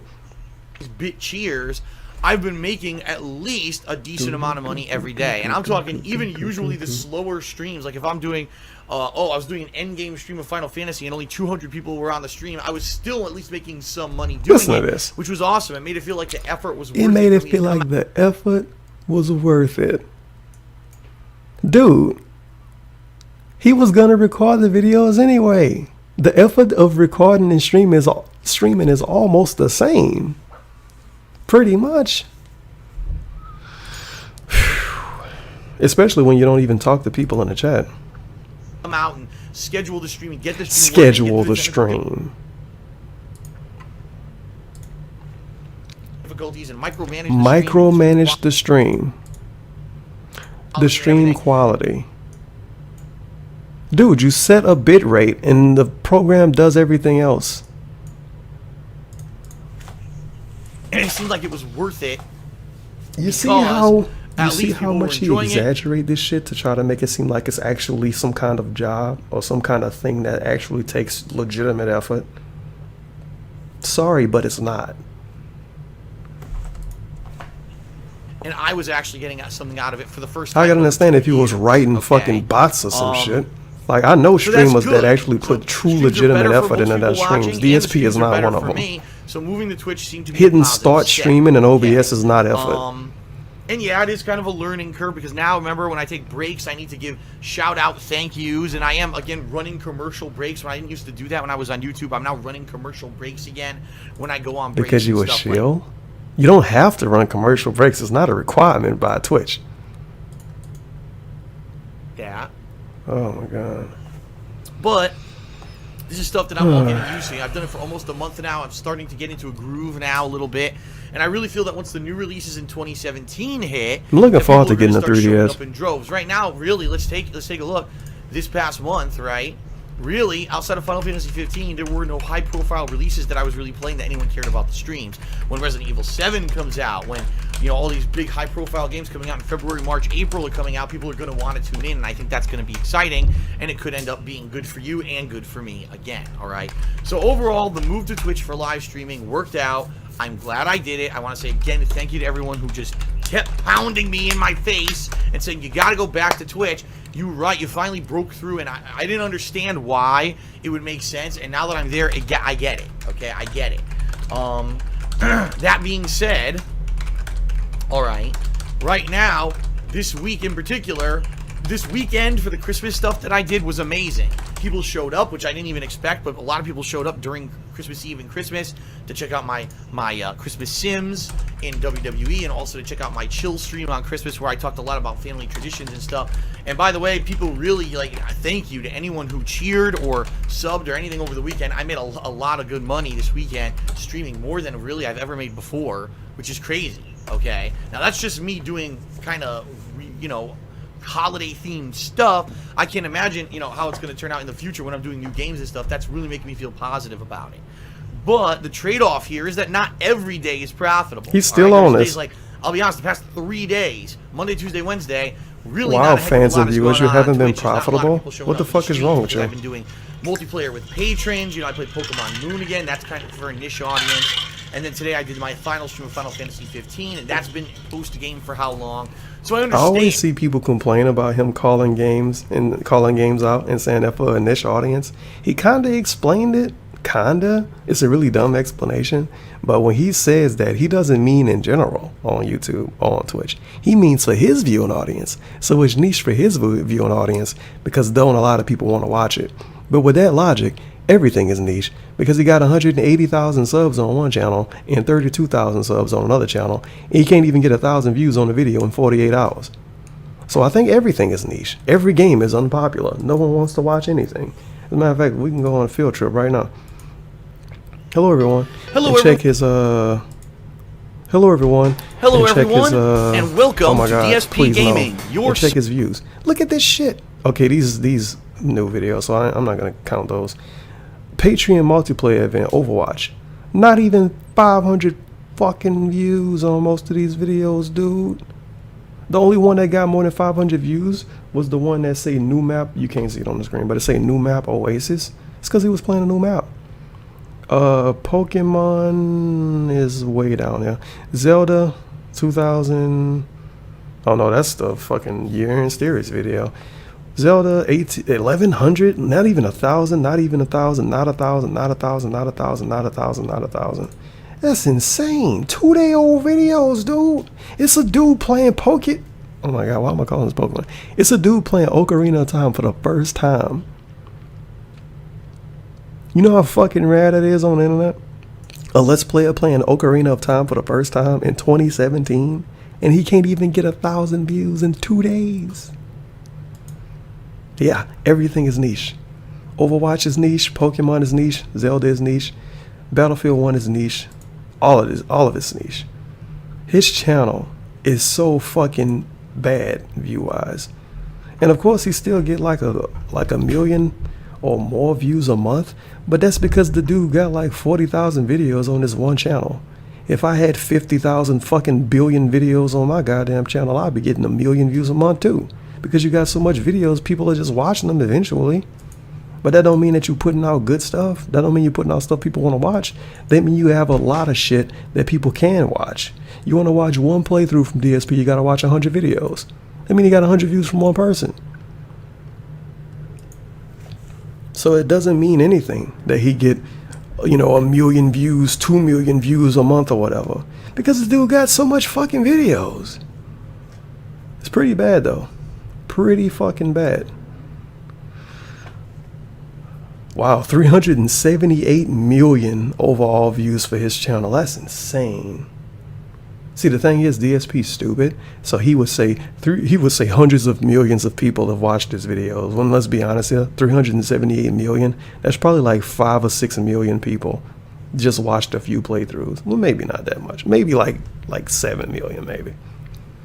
And that's the thing. Even if 1 million people watched his playthroughs, he only got 186,000 subs. That means that small amount of people actually said, I want to stick around for this.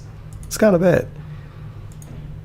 But I could do it to myself too, because my channel for some reason got, hello everyone. Hello my channel everyone. for some reason got more than 1 million views, and I don't even have 5,000 subs.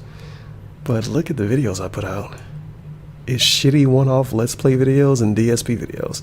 So I don't necessarily think I deserve subs for DSP videos. I'm gonna be honest with you. Man, I get it. if there's not a special event or a big new game or something that's not, I mean, it's not like I'm super putting out some kind of desirable, creative people might not content, show up for the stream, and the as stream might not be DarkSyde Surfer would profitable, say. right? So what I'm gonna have to do moving forward, now that I'm starting to There's get a Dark data, Surfer right? Now that feel. I've Yo, done it for a month or DarkSyde Surfer whatever, sound kind of godlike, but it doesn't work because it's DSS. So yeah, Dark Surfer feel. on Twitch, I'm starting to get Data. data. Okay, what would be OBS crashed. Oh no, like it crashed on my versus what the desktop stream though, will not the not show laptop. up So we for. still good. You know, I got to do things that work out for you that you want to see, but also that I can be profitable. So I keep doing this as a Profitable. job. And it's funny because, you know, whenever I mention money, how dare Phil mention money? I'll tell you why I mention money. Because this is my job, and unlike 95% of the other YouTubers that you're probably watching, I'm not making a lot of money doing. So it's okay to mention money because he's not making any. Well, he's not making as much as you would like to make. Yeah, that makes sense. Making ridiculous amounts of money and rolling in dough. At this point, I'm barely paying my bills because of all the negative shit that happened on YouTube this year around summertime and moving on. And I thought it was last year. To keep being real with you about it, so you know the The year situation. before The last, bottom even, line because is, it's 2017 if I can't now. do this tomorrow because I got to go get another job. You want to know why, right? And there are ways to prevent that, but I got to keep you in the know and informed. So, streaming's good, but it's not profitable every day. Moving forward, I'm going to have to see what works and what doesn't, and see, do I really want to stream every single day? Or maybe, like I was going to do before I started on Twitch, what I was doing on YouTube, I was going to back off from live streaming every day to try to get more people to watch the YouTube videos. So we'll see. Let's So see he's moving not forward. going to stream every day if he doesn't get enough money streaming daily, basically. Like, the sub and the bit train is gonna dry up eventually, unless Vidal Viking really, really, really wants to see him continue to stream. Feels bad, man. Promising anything. I am going to keep streaming for the short term. Let's see what happens. If there's an update that I decide, well, I've decided to cut back on streaming, I'll let you all know. Okay. Now that's Twitch. YouTube side of things, not kinda going so lengthy well. now. I'll be Hour and honest. 21 minutes long. If things continue, because I got 3 days left in the month, but YouTube statistics are staggered by around 3 to 4 days too. So really, there's like a week left in this month. Okay. From everything that I can see, all right, it looks like roughly October, November, and December for me were like this, kind of flat. And what that means is there was no real increase in interest. There was not any, new group of viewers who came and watched my stuff on YouTube at all, which is bad. This is the time of year where typically I get an influx of viewers checking out all the new games. None of that happened. So 2 years in a row now. But the same thing has happened at the end of the year because I got screwed over last year with those false copyright strikes. DSP Gaming does not show up properly in YouTube search. It actually did earlier this year because there were a few videos, for example, when I played the Doom open beta for the multiplayer of Doom earlier this year. I think it was like April or May. This guy. A bunch of those videos got tons of views. And I was like, why? And I looked because when you searched for it in YouTube search, all of a sudden it was the top video. Way. I don't know why. Yeah, I'm not it just happened. Twitch lying to Okay. me. But since like the summer, none of my stuff shows up in YouTube Google search at all. You can't find I want to see a playthrough of Final Fantasy 15. You'll type in Final Fantasy 15 gameplay or Final Fantasy 15 walkthrough or Let's Play Final Fantasy 15, and I'm probably on page 5,723, even though I've done a 50+ hour playthrough. Just because your of the freaking playthrough is game. 50 hours long doesn't mean you deserve to show up high in the search rankings. Your videos barely got any views anyway. And he could blame that on the search rankings, but why would they show up in the search rankings then if they have low views? Because of the search rankings. It's kind of like negative leads to negative. But I guess that's how it should be. Oh well, he got a hold of that shit. Snort. It sucks. This is what YouTube did to me last year with those false copyright strikes and all of that crap, okay? So again, 2 years in a row, busting my ass the end of the Busting year his to come ass to do Let's Plays that don't have editing. for all these new games, and it didn't really pay out for me, which sucks. Didn't pay out. What? And I'll be honest, I'm nervous because Might play now Overwatch what's going to happen. tonight, This is what happens every even though year. nobody We likes now head watching into that the game when I slowest play it. time of the year, I like January. Overwatch, it's January fun. is the deadest month and always is.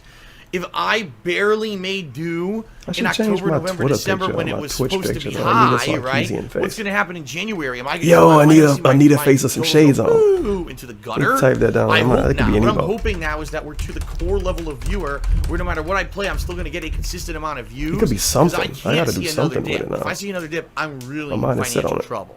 Okay? Just being real with you. Now, Just being real. the good news is, okay, there is some good news here. Patreon seems to be steady. I was nervous back in the summer when all of a sudden my Patreon dipped like crazy, and 1 month we didn't even hit the funding goal for the month. First time ever. Since I told all of you about these serious troubles I've been having in October, the Patreon skyrocketed, and then as I expected, it's kind of going down, but it's still exceeding the goal. So as long as the Patreon stays steady, that's good. So please, by all means, everyone, if you support me, you want to see me keep doing this as a job, please check out my Patreon, patreon.com/DarkSyde, fill and consider pledge. I wasn't invasive at all. That's good. So the Patreon is still steady. Twitch now, all of a sudden, I'm going to have a new revenue source in Twitch. So that's a good thing. Now, I don't know if that's going to stay consistent or it was boy. great for the first month and now that's going to I need taper to off finish too. drinking I this have no idea. soon. But at least for the first month here that I've been streaming on Twitch, things are good. All right? So that's the good news. Twitch is increasing income great and Patreon is steady. I think one of the reasons Well- why he has Patreon is because he left Twitch. Because he was making that Twitch money, that extra little bit of Twitch money. He left Twitch. And then just so happens, after he leave Twitch, like 3 or 4 months later, he got Patreon. But now we got Twitch and Patreon and YouTube and Loot Crate. What else he got? I think that's it, right? He got Twitch, YouTube, Loot Crate. Yeah, that's it. Because he couldn't sell shirts and he got kicked out of the Amazon program, or he left because they was limiting him, something like that. Well, I'm really nervous about these first few months of 2017. What is going to happen with me Feels not bad, having man. high-profile releases to play? Am I going to see a giant dip in, views? Am I going to see a giant dip in revenue now? Because ad revenues are going to drop on YouTube. What's going to happen? I don't know. It's very uncertain and shaky right now. Okay. So with that being said, all right, really what I need from you guys right now who are watching is input. I need to know what is going to get you interested in my stuff during this downtime in January, because the bottom line is once Resident Evil 7 comes out and then a couple weeks after that you've got a few more I need your releases in input, you February. guys. A couple days later, I'm not gonna do Battleborn. I'm not gonna do Bloodborne. I don't care. You're a troll if you want me to play Bloodborne. He needs our input though. There's gonna be stuff. Except he occupied comes up with his people, own people ideas pretty coming much up and just late throws them out there. January, and then late February, March, April. There's a ton of releases, but I need to get to that point without completely crapping out on my business. So, what do I do? And really, there were a few things that I was planning on doing, and already it seems like they're not going to pan out. Like, for example, I said, we got downtime. So because we got downtime, I'm going to do Legend of Zelda Ocarina of Time, which is the one Zelda game I never really played. It's kind of the pivotal, critical game in the Zelda franchise because all the future Zelda games kind of split from the timeline that was created by that game, right? And I played it on Monday, and a decent amount of people showed up for the stream, okay? But it's not really... No one cares about it on YouTube. Really. It's not doing very well. Okay? So obviously what that tells me is that's going to be a niche game. Yes, there is an audience for it, but it's not an audience that's going to be mainstream and be watching it constantly, and it's going to allow my business to keep afloat. I just looked at all of his playthrough videos for the last few days. Everything is in that position. Nobody is watching anything you put out. If you consider the fact that the dude got 180-something thousand fucking subs. Now I'm already doing Pokemon Moon, and that already was a niche playthrough too. So now we've got two niche Nintendo playthroughs that if that's all that I play for January, I'm not going to be able to pay my bills. Seriously, like that's just the reality of it. It's just not going to happen. Okay. So that being said, I need to do something different in January. Something that's going to get people excited. Something that's going to bring people back who maybe been away while I was doing games that they weren't interested in December. And I have a few ideas. All right. Let me express those ideas to everyone. There we go. So that you understand what my mindset is here, and let's see what people have to say. Okay. First of all, I want to make it abundantly clear. I've said it a million times. People apparently don't believe me. I'm not playing Street Fighter V anymore. Okay. I need Street your Fighter input. In the same video, I'm not going to play Street Fighter 5. But I need your input, you guys. Let me know what to play. Let me know what you want to see. I'm not going to play this game that people are asking me to see. Because it's a bad game. And I don't care if Season 2 is out. Because it's a bad game. Let's continue. Because that's pretty much what he says. Came out with a Season 2. Ooh, Christmas week. Give us more money to unlock another character. We rebalanced the game, and by the way, the consensus is the rebalance is terrible, and people still hate the fucking game. The consensus is the rebalance is terrible, and people still hate the game. The people that think that way are people that got their character nerfed, or people that are still losing. Pretty much. I mean, that's kind of how it is for every fighting game when they get rebalanced. If you got your character nerfed, if you're still losing, you're gonna hate it. I think Season 2 is better than Season 1. Like Season 1 Street Fighter, because I use Fang and Alex and Geef in Season 1. Season 1 in Street Fighter, oh, somebody jump in on your jab. They fall down next to you after the jump in, you do a command grab or you do a regular grab, or you try to go for a crush counter. That was the whole fucking game. Somebody, you knock somebody down, you're trying to get up, just mash some buttons out. You might get a crush counter. That was the whole game. In Season 2, it is not as sleazy. At least to me, it's not. I had a better experience with Season 2 than Season 1. Street Fighter 5 still got a long way to go before I think it's a good game. But Season 1 Street Fighter was fucking butt. Season 2 is, it's better. It's better. And this is coming from somebody that's played almost 700 hours in the game compared to DSP. How many hours has he played? With his shitty Rashid that fucking wake up tornado, EX tornado all the time. And his fucking Geef that can't do anything. Whatever. But I digress. I'm not playing any more Street Fighter 5. Tevin, you're just Ultra Silver in Street Fighter 5. You fucking suck at the game. Yeah, it's because I ain't played ranked since March. I ain't played ranked since March because the game ain't legit enough to fucking play ranked in. You're not getting my points. The game was poorly developed. The game was poorly released. The game was poorly implemented. The DLC characters were horrible. Everything about the game is terrible. The DLC characters are horrible. Urian and Gal are number 1 and number 2. No, Gal and Urian, number 1 and number 2 on Scrub Hubs tier list. As a matter of fact, let's go on another field trip. My favorite website, Event Hubs. I get all of my combos and strats from now. I'm not even gonna read what this article is they're trying to promote to me, but I see K-Brad. Tiers, Gal number 1, Urian number 2, Akuma number 6. Yep, DLC characters are horrible. They might have been horrible to him in Season 1, but Urian and Gal are godlike now. They can do even more weird stuff. But whatever. Worst competitive Street Fighter ever created still, even though the they worst competitive Street Fighter ever created. Street Fighter Cross Tekken don't count. I don't know. Delay and all the issues, it's still garbage. It's still garbage. He didn't play it. He didn't even watch it. Still garbage. I don't know. Wasting my fucking time with garbage. I would much rather play stuff that I want to play and have fun with it. He doesn't want to play garbage. But his fans and viewers paid for him to play Sonic 06 and he beat it. He doesn't want to play garbage. He doesn't want to play garbage, but he wants to do another playthrough of Dark Souls 1. I gotcha. Oh, Dark Souls 1 is great, Tevin. Why are you hating on Dark Souls 1? Line is that game is crap, and if people keep supporting it, Capcom will keep making crap instead of making good games. Didn't you like Resident Evil 6? Aren't you looking forward to Resident Evil 7? You do realize buying Resident Evil 7 is supporting Capcom way more than playing Season 2 of Street Fighter 5, right? I hope he realizes that. It's the same company. Okay. The thing is, people have been hounding me. Phil, I can't believe you're not playing Street Fighter 5 anymore. It sucks. I don't play shitty games. Sonic 06? Them to review them, and I'm done with them. And that was great. I play them to review them, and I'm done with them. That applies to every game he's played ever. This guy. Also, it was something else I wanted to say. I forgot. I'm going to remember eventually. Back and back and back to more shit. Like, There's a pile of shit. Oh, look, they He sprayed hasn't some played fucking season 2 of any fighting game. When MKX season 2 came out, didn't play it. Oh, the game's shit. When KI season 2 came out, he didn't play it. Oh, the game has fake hype because people like Maximilian. Street Fighter 5 season 2 came out. Don't want to play it, it's shit. I haven't played it, it's still shit.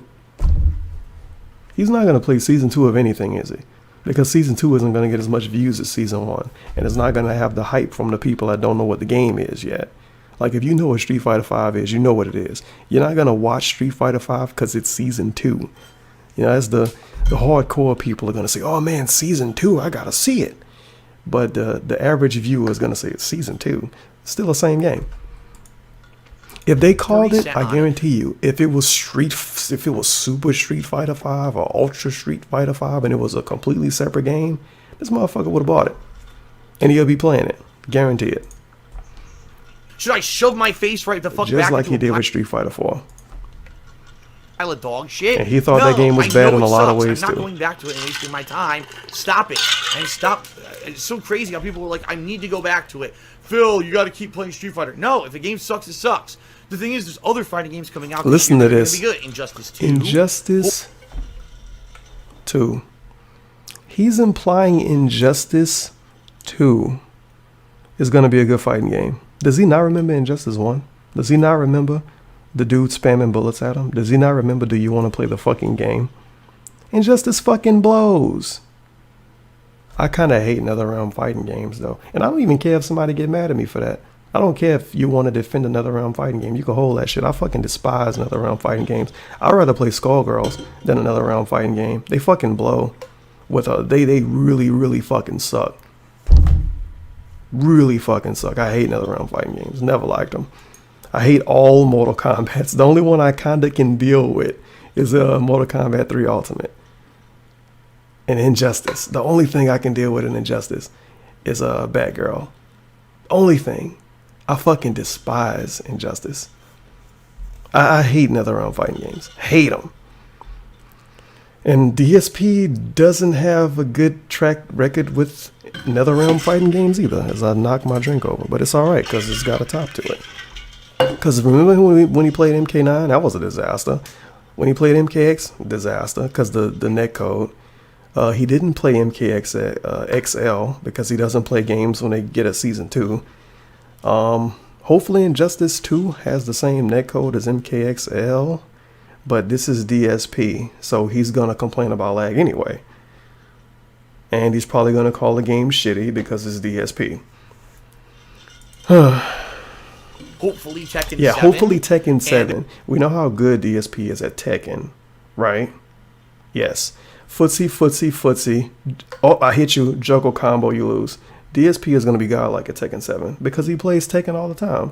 And the only people that can be good at Tekken are the people that play Tekken all the time. So that's like half truth and half sarcasm. Tekken 7 and Injustice 2, Street Fighter killers. Yep, sure, buddy. And comic book characters fighting the game with some weird fucking gym system or some shit that was like a copy of Street Fighter Cross Tekken, which is a very successful game. That's gonna be better than Street Fighter 5. It's gonna sell more copies and make more money. And Tekken 7, because we know how much copies Tekken sells. Tekken is gonna be amazing. It's gonna get 40,000 inches at Evo. 100,000 people are gonna watch it. It's gonna be on ESPN. Yeah, these games are gonna definitely beat Street Fighter 5. And yeah, I know a lot of the success with Street Fighter 5 is because of hype, and the game's still not successful. But the little tiny bit of success it has is pretty much because of hype.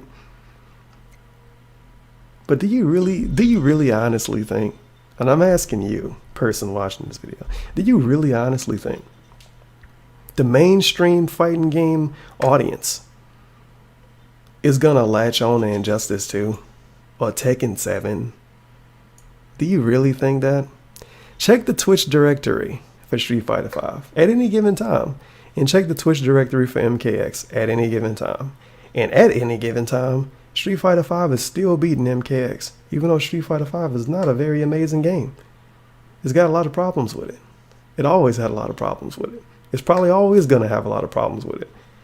And MKX, it's another round fighting game.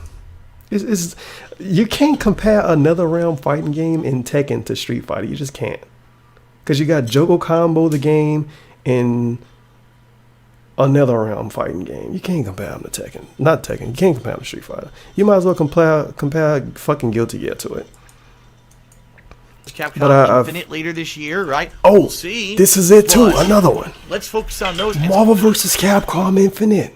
Does he not remember how he felt about Marvel vs. Capcom 3? He fucking hated that game. I think DSP hate Marvel vs. Capcom 3 more than me. And I honestly believe Marvel vs. Capcom 3 is one of the worst fighting games ever. And I think he hates it more than me. But he is actually saying Marvel vs. Capcom Infinite might be better than Street Fighter 5 as a pure fighting game. Isn't this the same dude that says people like Marvel because it's flashy shit and it's hype for streams and shit? And as a matter of fact, you could watch a Killer Instinct stream, you could watch a Marvel stream, and even kind of a Mortal Kombat 10 stream or an MKX stream. And every once in a while, you're going to see some dude pop in. I don't know what's going on, but it sure is hype. Yeah, that's those games. I'm kind of rambling way too much about this because this is pretty much a rant video about every game besides Street Fighter. And at this point, you can kind of say, oh, you're a fanboy of Street Fighter. I'm not a fanboy of Street Fighter. I'm a fanboy of fighting games that don't fucking rely on weird shit to win. Like, I hit you one time and I get 40 hit Jogo combos, or I hit you one time and your team dead, or NetherRealm games. I don't like NetherRealm fighting games. I don't care. I used to like Tekken, but I don't like Tekken anymore. As I hit my microphone. And also, DSP, you fucking dum-dum. Do you realize if you buy Marvel vs. Capcom Infinite, you're still supporting Capcom? When you buy Resident Evil 7, you're still supporting Capcom. So I'm not going to play Street Fighter 5 because I don't want to support Capcom. I don't want to support bad fighting games. But I'm going to buy Marvel vs. Capcom Infinite, which is pretty much the sequel to a game I hate and I think is legitimately bad. This is what DSP thinks. And I'm going to buy Resident Evil 7. But I don't want to support Capcom by playing Street Fighter 5. But I'm going to give them $120 on 2 games within the next 2 years. Oh, shit, is almost 8 o'clock already. Wow, because my lizard light just cut off. Doesn't mean you have to focus in on shit. There's tons of other stuff going on planet Earth that you don't have to waste your time with bad fighting games. Street Fighter 5 is a bad fighting game. Yes, and Marvel is going to be a good fighting game that has footsies and fundamentals, of course. Okay. Had to get out off my chest with the amount of people that have been bugging me about it. So, what people are my gonna be ideas so mad for January? about this little Well, rant I just had about all this shit and all these I fighting could do a games. throwback RPG playthrough. Because now would be the man. opportunity to do one before we get caught up with so many new releases that I never get to do. I would play RPG. Skullgirls I was over thinking Marvel. Final Fantasy IV. I feel like Skullgirls It's is not more gonna legit happen. than Marvel. Bottom line is right now everyone I fucking basically hate is off Marvel the table. 3 so I'm much. already playing Pokemon Moon, and I'm already playing Zelda, and both look like they're playthroughs that aren't getting much interest at all. So I can't do a third playthrough of something that I'm really dying to do just for it to get no interest. That's the bottom line. And I know people are disappointed because when I do finally play Final Fantasy IV, it's going to be my second ever walkthrough, not a playthrough, because I've played Final Fantasy IV so many times. It's the first Final Fantasy game I ever played. I've played it a million times. I'm going to be able to do it He's in not enough going to play detail to do it. FF4, by the way. He changed his mind. Because it's going to get low views. He thinks it's going to get low views, so he's not going to play it. Play Dark Souls instead. Walkthrough for you. Just like I did with Final Fantasy 6 years ago. But I can't do it now. Because now I'm already caught up with too much stuff that isn't getting attention. And I'm not going to stop playing those games. This is a game that he's been saying during his Final Fantasy 15 playthrough. Oh man, I'm craving old school Final Fantasy. Oh man, I really want to play Final Fantasy 4. It's the best Final Fantasy game. Final Fantasy 4 and Final Fantasy 6, they're the best. He's not going to play it because he thinks it's going to get low views.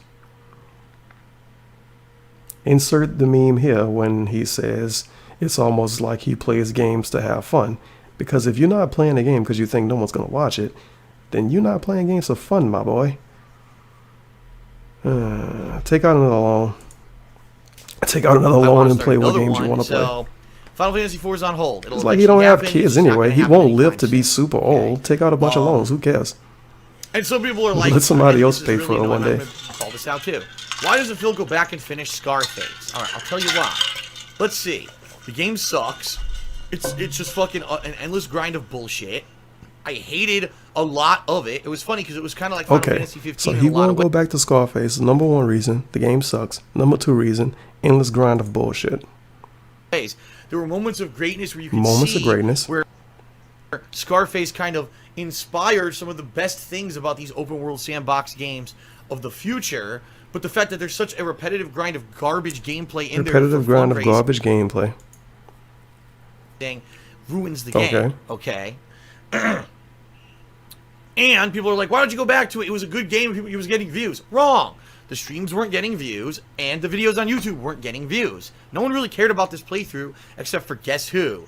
The idiot kids who hate me. So he won't go back to Scarface because of those reasons I listed. I forgot what the reasons were. And because people that don't like him wanted to watch the playthrough. But he wants to go back to Dark Souls. All of those things can apply to Dark Souls. I see your face, you mad, huh? Because you like Dark Souls. I like Dark Souls 1. Rage at this game that I don't like and then make montages about it all over the internet. Well, guess what? They already did it. Even though I didn't finish the fucking playthrough, they still made montages about it all over the internet. And that's the only reason anyone wants to see me go back, for those stupid negative reasons. So fuck that game. I'm not going back to it. It can rot in fucking hell. The game sucks. There you go. So what can I do then in January? Well, I really, at this point, I've got one idea. Now, I'm totally open to other ideas, all right? But I have one idea, and it's not what you're thinking. One really shitty meme-ass idea. I have nothing going on. Oh, well, let me play Dark Souls. So people could watch it and say, oh my god, you suck at this game. Ho, ho, ho, ho, ho, ho. I'm better at the game than you. And then they continue to watch it. To take advantage of people, basically. Wow, what a great idea. Dark Souls, oh man. You're such an original YouTuber, DSP. No one else has done a second playthrough of Dark Souls on the internet at all. Nope. Oh, he's going to play Kingdom Hearts. Wrong. Fuck Kingdom Hearts. Dude, ladies and gentlemen, Kingdom Hearts is another fucking RPG. It's another niche title. It's another game that's not going to get Dark attention. Souls an RPG? Kinda. Right? It's another game that's like a downtime thing that I would balance with something. I can't play 5 niche games and balance them all at the same time. I will go out of business. And by the end of January, when Resident Evil 7 comes out, you'll see, sorry everyone, I'm off the internet and can't make videos anymore because I basically didn't make enough money to pay my bills. I thought if he made $1, even if he made only $1, he would still make videos. But now if he has to go out and get a real job, it's going to be no videos ever. Great. Crisis, and I have to get 2 or 3 jobs and quit YouTube. So it's not going to happen. Okay. Like he can actually apply and get 3 jobs.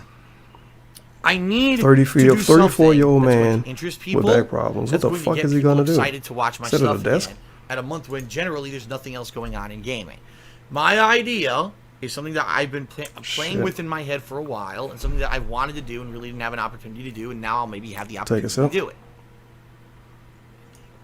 There's a game franchise out there that when I started to play it, way back when, it's almost like famous across the internet because I didn't understand it. The game doesn't do a good job of almost famous across the internet. Does he mean the original This Is How You Don't Play? Or does he mean his videos? Because his videos are not. Explaining itself, right? In fact, a lot of the things about this game franchise are never explained. You have to figure it out for yourself or have someone tell you. It's a game franchise that at first I hated so badly that I just left it for an extended period of time. But then eventually I came back to it. I grew to love it. And now it's actually one of my favorite series that I've ever done on the internet.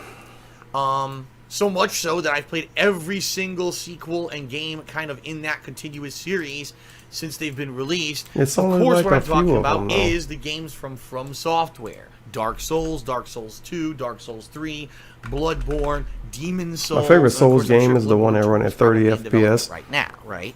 on console. And so that being said, Can one thing barely I've run better never than that. done is actually done It's a my favorite legitimate one. playthrough of Dark Souls. I just never did it.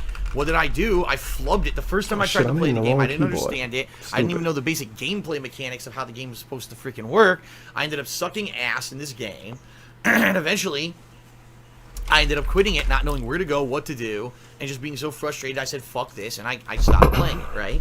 So, then I went back to it 2 years later when I started live streaming in early 2013. This was over 3 years ago, by the way. And then, again, I still didn't understand the gameplay mechanics. I still didn't get it because I hadn't played other games in the series yet.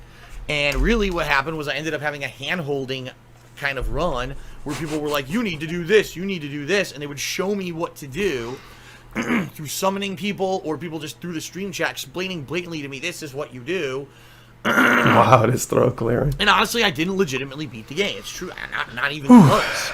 You know, that was This one video of the biggest is assistant way longer than playthroughs I I've ever done in my anticipated. I'm life. taking way too long to do this. But now, Good God. I have legitimately played Dark Souls 2, Dark Souls 3, He Demon didn't Souls to some legitimately extent. play Dark Souls 2. He got mad fucking help in that game. He did not legitimately play Dark Souls 3. When he first started the game, he was playing on some weird-ass review version that was nerfed for some fucking reason. I don't know why. Because reviewers can't play games, I guess. And when he played Bloodborne, he got help in that game too. And when he played Demon Souls, he got help in that game. With DSP logic, he should replay Demon Souls, Dark Souls 2, and Bloodborne. But the thing is, he like, oh, it's going to be a legitimate playthrough. He can never do a legitimate playthrough because he got help the first time he played the game. He's going to remember what he did the first time, at least to some extent. But the stuff you remember is going to be stuff he got help for in the first place. So it's never going to be legit. It's not, you can't just say I'm doing it again so it's legit now. It's not going to be legit unless he has an amnesia. Although people did, that was the second game that I played in the series, so people explained a lot about it to me. But, you know, Bloodborne, Dark Souls, I've done these games now, and now I have this kind of education in what to expect and how to play the games. The bottom line is, I don't even remember everything about Dark Souls 1. I remember a little bit, but not tons. And I get, like, recollections in my head about certain parts of the game, but not others. And I guarantee you, if I were to replay Dark Souls 1, I would lose and die and rage and suck. Which is what people want, right? Listen to this expletive. He's trying to sell failing at a game. He's trying to sell failing at a game. As I drop my mouse. He's trying to sell failing at a game that he already beat with a massive amount of help. But he won't play Scarface because people want to see him fail. But at the same time, there's a chance that I'll actually do a lot better than No the first shit, run you're that I gonna ever do did, better. You beat the game before. because now I kind of understand. You the don't fucking understand game. it. You just beat it before. It's gonna be easier by default. It's been a lot of times I play games and I think to myself, I don't remember how to play this game. But as soon as you start it and you find a part you remember, you find another part you remember, and now the game too easy. This is really stupid that he's playing this again. I'm sorry. That being said, I think I would maybe like to do a second run, a legitimate run in Dark Souls 1. One where I'm not constantly summoning and I'm not getting tons of advice from stream chat and stuff like that. The question is, if I did a second run through Dark Souls 1, would people watch? Would you show up for stream? Would you subscribe and cheer? Would you show up on YouTube and watch the videos on YouTube? Would you subscribe and cheer? Or is this going to be another case where everyone's excited and tells me to do something, and I start it, and within the first couple of sessions, everyone's gone? You know, and that's the problem here is, how do I hook attention? How do I hook your attention and keep you going? I would think that a game like Dark Souls would hook everyone's attention and keep them going, because this is a game I have history with. You know, I played it when it was new, and I failed, and I quit. I came back and kind of cheated, and now I'm here to do it legitimately years later. You know what I mean? But I don't know. A lot of times I have these ideas, okay, and they don't turn out so well. What I'm thinking is I could start playing it as early as next week and balance it with my year-end series, and I'll kind of balance it also with the other playthroughs that I'm doing that are more niche downtime playthroughs. And therefore, it won't be necessarily so much that I, you know, that it doesn't finish by the time Resident Evil 7 comes out. I mean, worst case scenario, we already know that I'm probably going to finish Pokemon Moon within 2 to 3 more sessions. So that'll be out of the way. So me balancing year-end series with Dark Souls and Ocarina of Time may be the way to go, I'm thinking. But again, I need kind of commitment from people that they're going to show up and they're going to watch, and this is going to be something interesting you're going to like. Because if it ends up being another flop, I don't know what else to do in January. I'll be honest here with everyone. Half my time for the next few weeks is going to be busy with year-end series, which, by the way, is how I'm going to close this video. I'm going to talk about the year-end series because I got an announcement about those right now, okay? But half the day, every day, I'm going to be working on these year-end series, whether it's my most disappointing games of the year, the funniest moments countdown, and then the Game of the Year awards. And those take weeks to go through. It's going to be probably this week, next week, the week after, and probably even into the second week of January until I finally finish those up. And now I'll have more time to do more gameplay, okay? So that being said, I can't start Dark Souls 1 and no one's watching, and no one's watching Zelda, and no one's watching anything. I just can't. I need to know, is this something that people are going to be interested in? Do you like this idea? The return to Dark Souls 1, an actual legitimate run. If not, I need, like, good ideas. And I know some people would say, oh, why don't you play Jack 3? Why don't you do this down to, like, why don't you play Assassin's Creed Rogue? Because the bottom line is those aren't going to put butts in seats. Those are going to be downtime, niche playthroughs, things that will get kind of a little bit of attention from a small group of people, and I can't keep doing that kind of stuff during downtime. I need to get projects going that are going to get people excited again and reinvigorated to come back to my stuff, especially after a month like December, where it was a lot of stuff that a lot of people weren't really interested in, okay? So, I need ideas. Do you like the Dark Souls idea, balanced with Zelda and year-end series for January? Or do you have a better idea? If you have a better idea, feel free to share it in the comments of this video, on Twitter, @TheyCallMeDSP, email me, DarkSydePhil@hotmail.com. Let me know, because I need help right now to get attention back. I know that once the new releases hit, as usual, people will come back and start checking stuff out, but I can't wait. I can't wait a month for Resident Evil 7 to come out and make no money for the month. I just can't do it. You know what I mean? I mean, being real, I have to keep going here. And that's kind of the situation I'm in, where I want to keep doing this. I am enjoying what I'm doing on a daily basis, or else I wouldn't do it, right? I've loved covering all these. He enjoying what he doing, else he wouldn't do it. But didn't you pretty much imply that if you don't get bits and subs on Twitch, you wouldn't stream? So basically, he doesn't enjoy doing it unless he get money. But I thought you play games because they fun, and I thought you wouldn't do this if it wasn't fun. All of this shit clashes with each other. Feels bad, man. Guys, I really had a lot of fun with my extended playthrough of Final Fantasy 15 and all that stuff, but it's kind of like, now that I've got downtime, I don't know what to do anymore with this downtime. How do I fill it? How do I find things that people are going to enjoy and projects that people want versus something that a very small, select, verbose group of people want, but the people don't actually show up to watch on a daily basis. He could have just said verbal. Is getting people to show up every day, okay? All right. So that's that. Now, let's talk a little bit about the year-end series, and that'll end this video. As of tonight, right now, and when I finish this video, and as I'm uploading it, I'm going to create the polls on thekingofhate.com on which I need you guys and gals to vote. Jesus. All right, weekend preview. I've been here too long. I was supposed to read the comments to that video too, but this video is going to be longer than the original one I made. What the fuck? I ramble too much.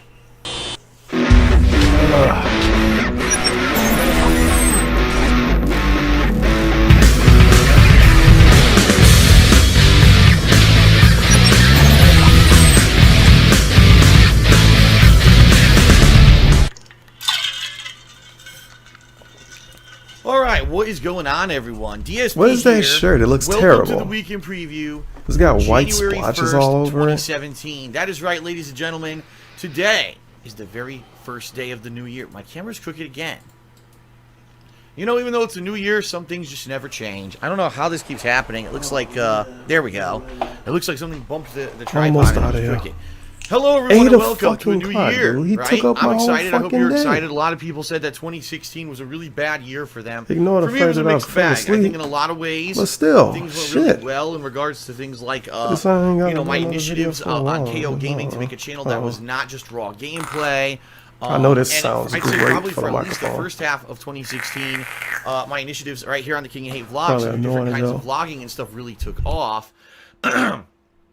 sadly, as I knew was going to happen near the second half of the year, as I got busy with so many new game releases, I just didn't have time to do the kind of vlogging and stuff that I had done the first half of the year, and that is just a symptom of being so busy with all the new game releases. Yes, I like being able to do vlogs and stuff for you, but I have to understand, my bread and butter on YouTube is gameplay, and therefore doing that gameplay paid my bills. If I just sat here and did vlogs all day, it wouldn't pay my bills. So I gotta, kind of try to find a way to weigh and balance everything equally. All right. And sadly, for the second half of 2016, I couldn't. The good news is now things are slowing down again.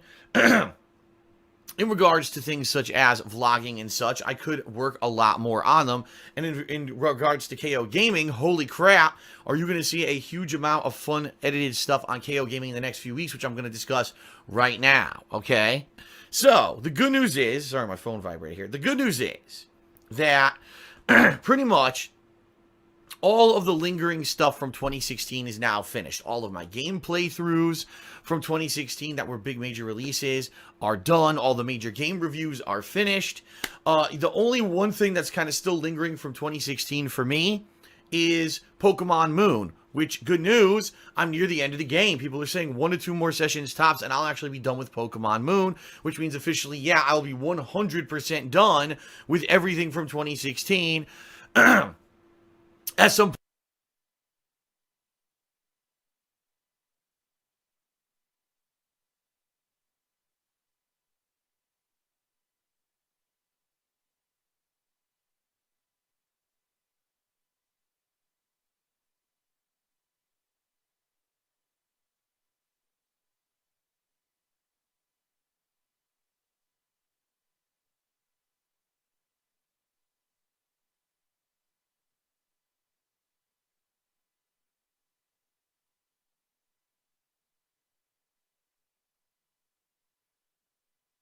point this week when I finally get to finish that game, all right?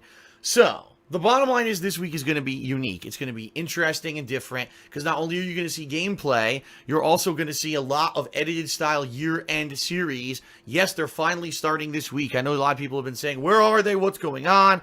As of right now, the year-end series are being worked on. In fact, as soon as I finish filming this video, I'm going to do some more voiceovers for my first of the 3 year-end series that I'm producing this year, and I'll begin to have those ready for you. I'm hoping, if everything goes according to plan, tomorrow night over on KO Gaming, all right? So let's talk a little bit about the schedule, about what you can expect for this week. I actually need your input yet again, all right? And I'm going to talk a little bit about Patreon at the end of the video, because already today I had people who were confused and asking me questions about Patreon, what happened with Patreon in December, yada, yada, yada. I talked a little bit about it on the pre-stream and on Twitter, but people are still getting confused, so I will elaborate on it and clear that up by the end of this video, okay? All right, first, let's get to the schedule, because that's what most people are watching this video for. Tonight, after I finish filming this video, I'm working on my year-end series, okay? Tomorrow, Monday, January 2nd, gameplay stream will be the continuation of The Legend of Zelda Ocarina of Time. Looking forward to it. I had a lot of progression last time I played. I'm liking the game. Much like with all these Zelda games, it has like a slower start, and then once I start getting into the groove of it and I start discovering the items and the things and getting into the dungeons, it gets a lot better, and I'm really, at this point, starting to really enjoy the game. So, for those who are following along the playthrough, I hope you're enjoying the playthrough. And FYI, 2015's playthrough of Majora's Mask on the Nintendo 3DS is now live again on YouTube. This was a playthrough that I had to hide because I was afraid of false copyright strikes for fan art. The good news now is YouTube doesn't entertain that shit anymore. When people put in false copyright strikes, they actually have people who fucking review them now rather than just false flagging everyone. I think more than likely what happened was someone finally threatened them with a lawsuit, and they had to fucking clean up their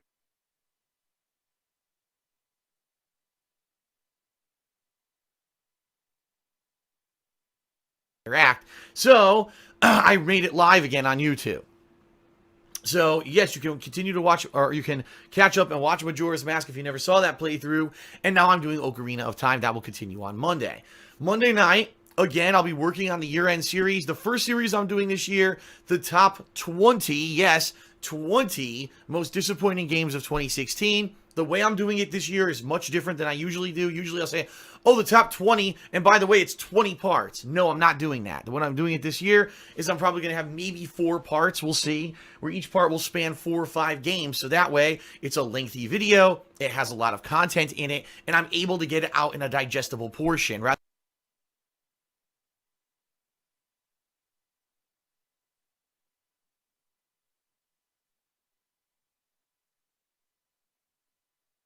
than, oh, I'm going to pump out 5 videos tonight. It'll be one nice video for KO Gaming, okay?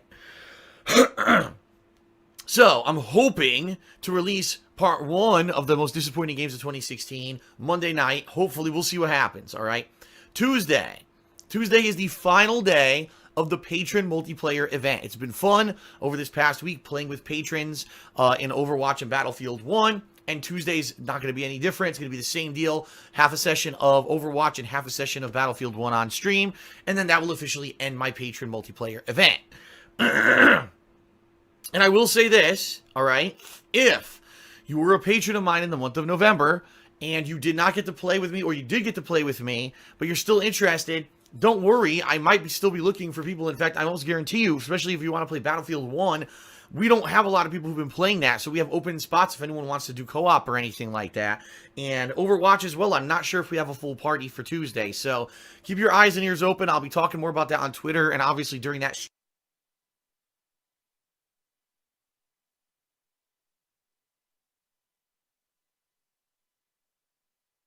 stream, if you're available, you may get in on those sessions if you're a patron of mine, okay?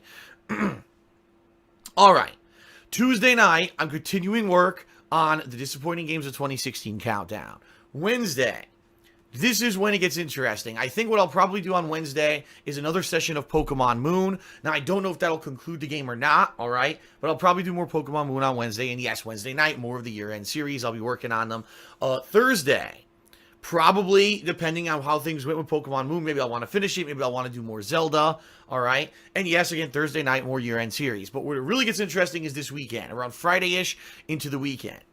And the weekend, the reason that's interesting is because I'm going to start a new playthrough.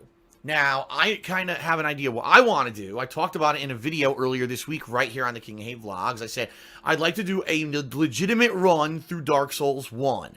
Now that I have now played all of the Dark Souls games, Bloodborne, Demon Souls, I now know everything about these franchises. I understand how to play them.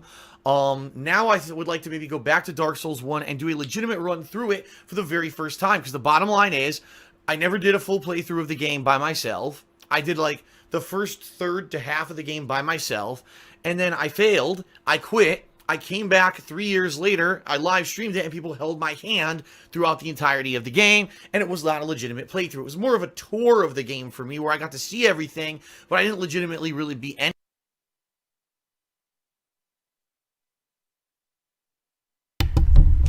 GG, this is why I don't mute myself with this microphone, because I forgot I was muted. I didn't say that much, though, I think. But, you understand how fucking stupid this sounds? A tour of the game? A tour of the game. If I was using my headset, by the way, I wouldn't have remembered I was muted. The only reason why I remembered I was muted, because this hot blue snowball or whatever fuck microphone, the light blinks when you mute it. So you can see a blinking light and you know you're not recording. But, it was a tour of the game. Isn't his Return to Dark Souls like 100 parts? Let me see. I'm going to see if I can find it. God damn it. This is another vlog channel too. Hello, everyone. Hello, everyone, and welcome. Hello, everyone. Hello, everyone, and welcome to DSP Gaming, your source. Dark Souls playthrough, 66 parts. Return to Dark Souls, which is the actual playthrough, 107 parts. 107 parts. A tour, 107 part tour. Yep. So stupid. Anything in that second half of the game, okay? Now, that being said, I still hear people, oh, Phil is going to do a third playthrough of Dark Souls 1. Was it? No! I'm going to do one playthrough of Dark Souls 1 because I've never done it. I've never legitimately played Dark Souls 1. You know what I mean? I love when people love to twist stuff in it. So you mean to tell me him starting the game, playing the whole game, and beating the game wasn't a playthrough?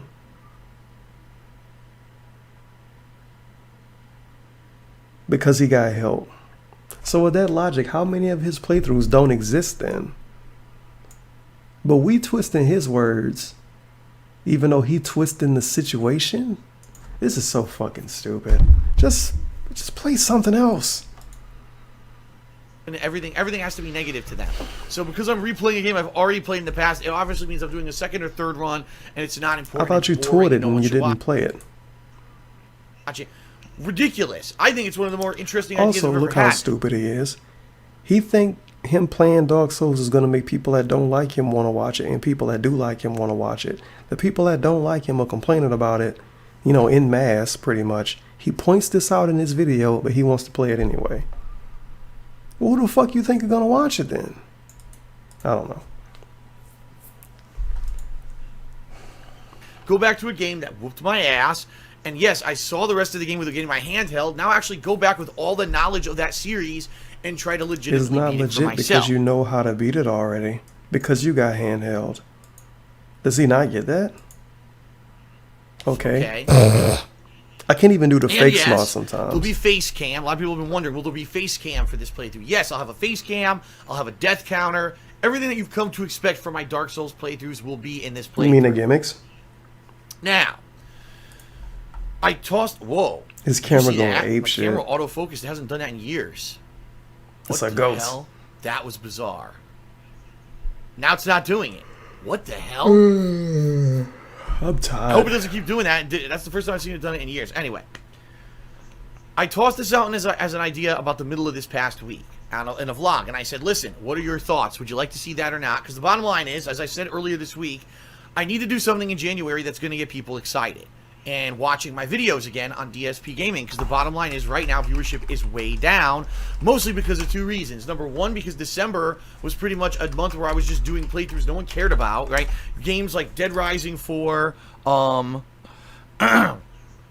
Last Guardian, games that were critical flops and most people didn't care about as running playthroughs, or Final Fantasy 15, which was a 50-plus hour playthrough, so obviously most people fell off of that playthrough, and most people didn't care about as running playthroughs, and most people didn't care. Now viewership is way down, mostly because of two reasons. Number one, because December was pretty much a month where I was just doing playthroughs no one cared about, right?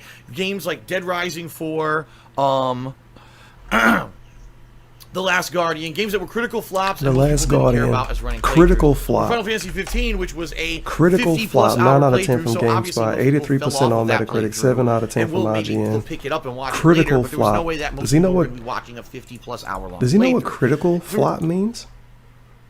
I don't think a 9 out of 10 from GameSpot and an 83% overall on Metacritic is a critical flop. Just saying. And I really hate to defend the Dead Rising game. I don't even know what Dead Rising got. 7 from GameSpot, 8 from IGN. Of course, IGN. Of course. I don't even get the Metacritic. I don't know if I want to go through enough effort to find it. Yeah, fuck Dead Rising 4. But yeah, critical flop. Critical flop. The game that gets an 83% on Metacritic. Critical flop. Really, there was nothing going on too interesting in December for people to show up and watch my stuff, and I understand that. I need to get that attention back, because the bottom line is, if I have another month like December, a dead month, it's going to hurt me financially, and my Also, business might not be remember able to... when October started and it was like, oh man, October is here, hardcore gaming season. So much people are going to be coming in wanting to see the new games. Yeah, none of that happened. December was apparently a dead month. And he thinks January is going to be better. Lol. support not gonna itself happen, if I fam. can't get people excited again. Oh shit, I didn't want this on the screen. I ain't gonna be able to play Dungeon Fight So online my today. idea was It the feels Dark bad, Souls man. idea, because you know We'll that probably always just brings out play a Overwatch or special some shit. audience. God It brings damn out it. my biggest fans and my biggest detractors all collectively to basically destroy me and or laugh with me, and that's okay. You I just understand that when I mentioned play that those the detractors are complaining about you playing this. games, that's kind of the deal. And it's kind of the deal for detractors to want to watch him play Dark Souls. He's pretty much saying, hey, people that don't like me, I want to exploit you for views. I hope you enjoy it. But he's not going to play Scarface for the same reason, though. Deals. Half the people are there to enjoy it and have fun. Half the people are there to enjoy it and make fun. Get it? Have fun and make fun, and that's okay. As long as people want to see it. As long as people want to see it, I don't care what the reason is. Desperation. So that was my idea. When I tossed it out this last week, I said, well, if you're not interested in that, what would you be interested in? What do you think would actually get attention?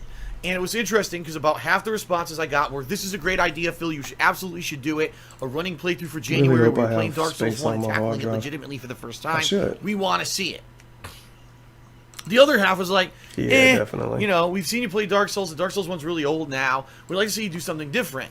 Problem was, what was that different thing? There's been no consensus. I'm not even kidding you. Just listen to some of the variety of stuff. Like I said earlier in this video, you mean to tell me hundreds to thousands of people don't agree on something? Unbelievable. It's been suggested. Play Sonic Adventure 1, Sonic Adventure 2, Sonic Heroes. Do a playthrough of Manhunt. Do a playthrough of Grand Theft Auto San Andreas, the HD remake of it. No, replay the original San Andreas now that you do direct capture. Oh God. There's just so much stuff. Seriously, I'm not even kidding. Like, go play an original Hitman game. Go do this, go do that. And the bottom line is, with the ridiculous amount of things that were suggested, all right, how am I supposed to know, like, what the right choice is? How stupid because it would be one thing if everyone was like, don't play Dark Souls 1, instead do this. But it wasn't. It was, don't play Dark Souls 1, do this. Why does he think multiple people that's not talking to each other are going to agree on the same thing? Like, if you go in a room of 5 people and say, what do you want to eat today? And you don't give any choices, do you think those 5 people are going to have the same idea? And those 5 people don't hear each other either. So you go to 5 different people and they don't hear each other. And you say, what do you want to eat today? You're probably going to get 5 different choices. If anything, you might get like pizza twice. Or you might get like Chinese food twice. But there's no way it's going to be a mutual agreement between multiple people that's not even talking to each other ahead of time. How fucking stupid is this dude? Original Hitman game, go do this, go do that. And the bottom line is, with the ridiculous amount of things that were suggested, all right, how am I supposed to know, like, what the right choice is? Because it would be one thing if everyone was like, don't play Dark Souls 1, instead do this. But it wasn't. It was, don't play Dark Souls 1, do this. I don't know. And it's obvious there's no consensus. And what ends up happening in a situation like this, ultimately, because I know, because I've been through this many times during downtime, I pick a game, I put my foot down, this is what I'm playing, and half the people, oh, well, I'm disappointed Phil didn't pick the specific game that I wanted, therefore I'm not going to watch. And it just... I wish I can't point to it because the camera doesn't. That I could play every game people want to see. I wish that I had infinite time and I could clone myself and infinite resources. But every single time there's downtime and I choose a playthrough, it seems that something like this happens. Now, every once in a while, there's a rare gem that works out. For example, remember when I played Sonic 2006 last year? That worked out really well. That was a different kind of game. I have no idea. It was known infamously for many different reasons, and playing it was an eye-opening experience. Also, it caused a lot of rage, and I really enjoyed that playthrough, and it did well on YouTube, right? I don't know what game would even do anything like that anymore, quite honestly. So, at this point, what it's looking like for me is... After I finish up Pokemon Moon this week, I'm going to be balancing playthroughs of The Legend of Zelda Ocarina of Time and Dark Souls 1, and going back and forth between them for the majority of the month of January. Bottom line is that I know Zelda games are incredibly long. We know Dark Souls 1 is incredibly long. That's probably going to carry me much through most of January. Of course, there may be an exception here or there if a new episodic game, like let's say a new episode of The Walking Dead comes out. Of course, I'll make time for something like that. But ultimately, that's going to be the meat of January. Until we hit the end of January when Resident Evil 1, or excuse me, Resident Evil 1, when Resident Evil 7 is released, and that's going to be the hype where everyone wants to see the first major big release of 2017, okay? Now, if you are like staunchly and adamantly against me playing Dark Souls 1, you think it's not going to work out and it's going to bomb, give me some suggestions, all right? And I will consider all of them. Like I said, all the ones that people gave me, I've considered. The problem is nothing like stood out amongst these suggestions as, wow, that's so much better. Fucking liar. All the suggestions I've got, I've considered them. But you pretty much told us in the video, you won't consider Bloodborne and you won't consider Street Fighter 5. So I guess considered them means no, I won't do it. Means saying no, I won't do it. Fair enough. Better than the Dark Souls idea. You know what I mean? Please give me more feedback on this video. Twitter, @TheyCallMeDSP. Tweet me. Email me, DarkSydePhil@hotmail.com. Let me know your thoughts, all right? But chances are, unless some freak occurrence happens or some crazy miraculous thing occurs and it's just like out of the sky, a game lands in my lap, I'm like, this is the game. Oh, unless Jesus tells him what game to play, he's going to play Dark Souls, basically. I think I'm probably going to be doing Dark Souls 1, all right? Give me suggestions. Waste your time. But unless Jesus himself tells me that Dark Souls 1 is not the game I should play, I'm going to play Dark Souls 1 anyway, which is my idea. But give me ideas. But I'm going to use my idea anyway, unless someone comes up with something godlike, which isn't going to happen. Wonderful. Now, all that being said, maybe, just maybe, he should play a game he hasn't played before, or beat a game that he hasn't beaten. Just maybe. But he didn't play Dark Souls 1 because the playthrough isn't legitimate, so that means he didn't play it. He should just delete the whole playthrough. I do, but the bottom line is, as I said in the video earlier this week, I can't do gameplay this dude is really stupid that are going to be like for a niche audience, all right? Let's face it, JRPGs, they're for a niche audience. Nintendo games, at least amongst my viewership, Nintendo games are not the majority. People come out to see me play big AAA releases, horror games, narrative style games. Those are kind of the games that are my forte. Oh. And with no new releases coming out till Resident Evil 7 later this month, Snake Sound. What am I going to do? Yo, you know what I mean? It's been a while since I heard that. Time, so I can't do, for example, because here's some other suggestions, okay? Do the Kingdom Hearts 2.8 re-release that's coming out in January. No. I just came off of doing Final Fantasy 15, a huge, long JRPG, right? I don't think I'm going to get any kind of significant viewership from me doing another elongated, drawn-out JRPG-style game. It's just not going to happen. Dark Souls is drawn out, and it's an RPG. You know, it's more action than an RPG, but it's still drawn out in an RPG. And then when you die, you have to do shit over again, which is gonna make it longer than what it really is. It would be one thing if I hadn't played an RPG in like a year or 6 months and it's something refreshing. It's not. It would be like, you just finished this one insanely long thing on the channel, now start another insanely long thing on the channel.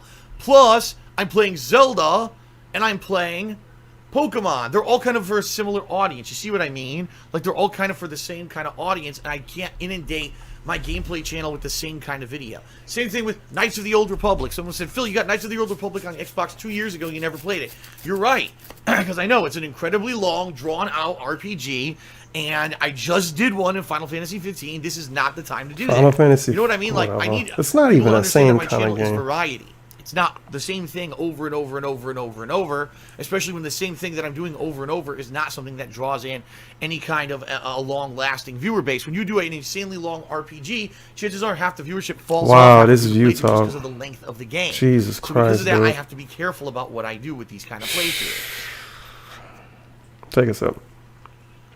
And you know, that being said, understand it doesn't mean that. Look, I told everyone I was going to finish Pokemon Moon. You didn't finish it yet, right? Because it was a second. I mean, he's gonna finish it, but he didn't finish it yet. But I am not as of this it. recording, right? My word, I am going to finish these games. It's just that they well, can't not as of be this video. The primary focus of my channel for a as I month, point and to I'll the go out of screen. business. Bottom line is, I would if all I did was RPGs or Nintendo games or this kind of style of game for a month. I wouldn't be here the next month because I wouldn't pay my bills. My house would have been foreclosed. This is obviously exaggeration too, by the way. But if he did if he did Nintendo playthroughs for a month, he would not exist next month, and his house would be foreclosed. I think you're exaggerating a little bit. Even if it's halfway true, that's terrible, and I mean you're running a horrible business. Because I think a good business can go through a month of badness without going out of business. Just saying. Just saying. Imagine if this dude ran like a present wrapping company or some shit. They have like half a year of badness and barely any business. And then when Christmas time comes, shit blow up. But this dude, he can't even have one bad month. Wow. It's like he living in the hood. happen. I have to If I find can't something get that's gonna paid, appeal to the masses. if I can't And by get the paid, way, I'm getting kicked I'm out. totally cool with replaying Dark Souls 1. I want to do it. I actually feel that that's kind of like one of the things on YouTube. That's kind of one of those, you know, what do they say? Something on your back. What is it? Something, I can't remember the saying. Like there's a lump on your back or something on your back. You know what I mean? It's always been nagging me that I now have beaten Dark Souls 2 and 3 and Bloodborne and Demon Souls, and I never went back and legitimately beat Dark Souls 1. I want to do that. Okay? Alright. So that's kind of the rough idea for this week. Real quick as a recap, because I'm going to go to the Patreon segment, so let me get this done with. Tonight and all this week, basically the second half of every night, I'm working on the year-end series. Right now, it's the top 20 disappointing games of 2016. But later in the week and next week, I'll be starting... this is a good point. I'm glad I brought this up. The fan-voted funniest moments of 2016. And yes, ladies and gentlemen, the polls for those are open. I will put links in the description of this video. You have to go vote. Right now, it looks like about maybe 80 to 100 people have voted. We need way more than that. I mean, unless you just want 80 to 100 people to determine the whole countdown this year, head over to thekingofhate.com, the forum section, in the general section. I'll put the links right down here, okay? And vote. It's fun. There's 22 nominees this year. You're going to laugh at most of them at least because it's really funny stuff that highlights the best stuff of the year. So please vote because by the end of this week, those polls will be closing and then I'm going to start that series, all right? Gameplay-wise, you're going to have Zelda on Monday. You're going to have Final Patron Multiplayer on Tuesday. You're going to get more Pokemon on Wednesday. The conclusion of Pokemon definitely this week. More Zelda, and by the end of the week, I'll probably start my new playthrough, which more than likely is going to be a legitimate run with face cam and death counter of Dark Souls 1. All right, and like I said, unless some game comes from the heavens and lands in my lap, I say, this is the game I must play. It's going to probably be Dark Souls 1 again, all right? Fair enough? Okay. Now, on to Patreon, because I have updates for everyone about my Patreon, okay? Some of it's good news and some of it's bad news, all right? Let's get the bad news out of the way, because I want to get the bad news out of the way so I can talk about good stuff, all right?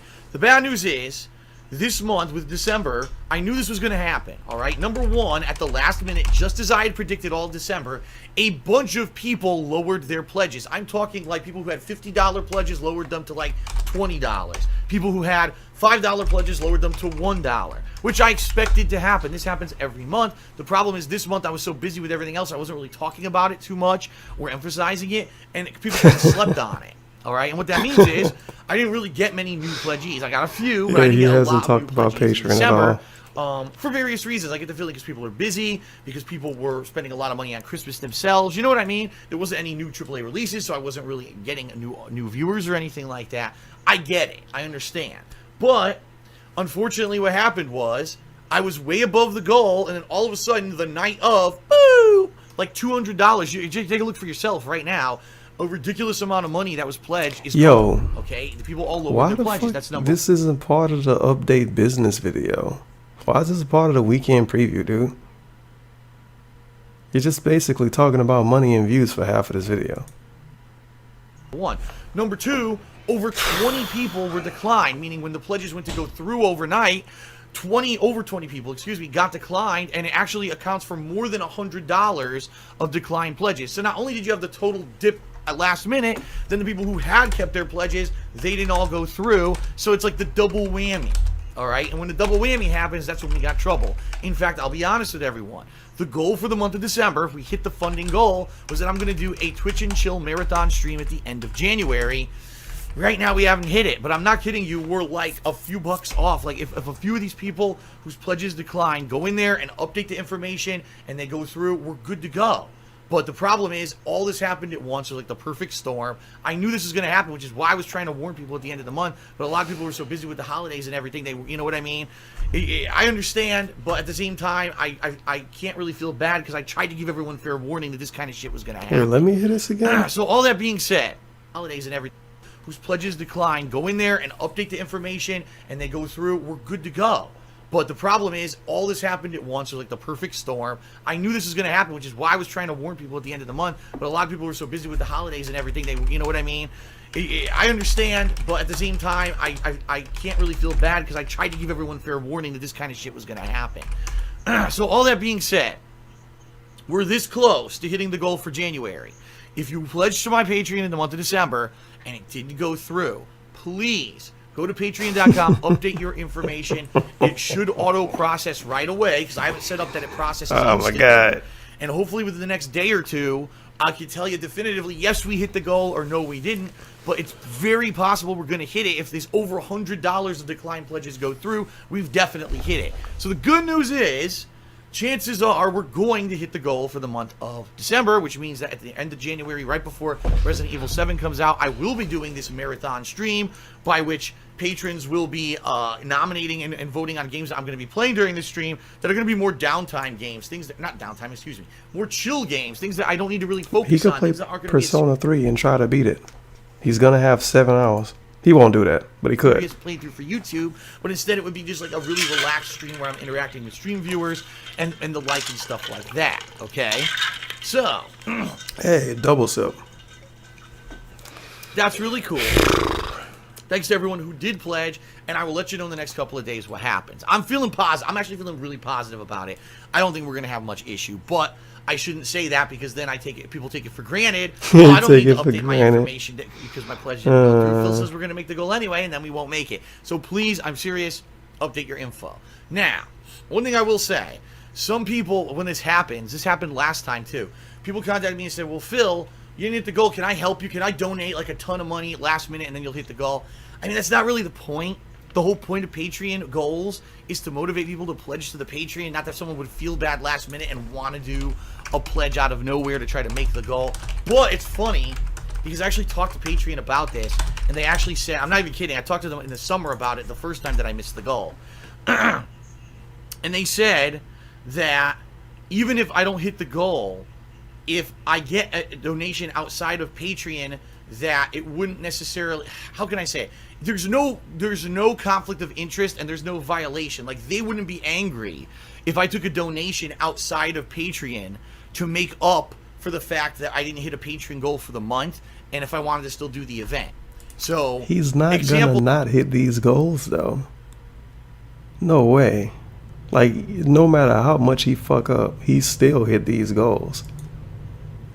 Here, oh man, I totally forgot to pledge to Phil's Patreon in December, and I wanted to do it last minute, but now it's January. You could still contact me personally, and we could work something out. And I would have to manually, AKA without any, send it to me through PayPal, which is the exact opposite of what you want to do, which is like, he literally doesn't take direct donations through PayPal because he's too stupid to know that he could file any kind of taxes through that.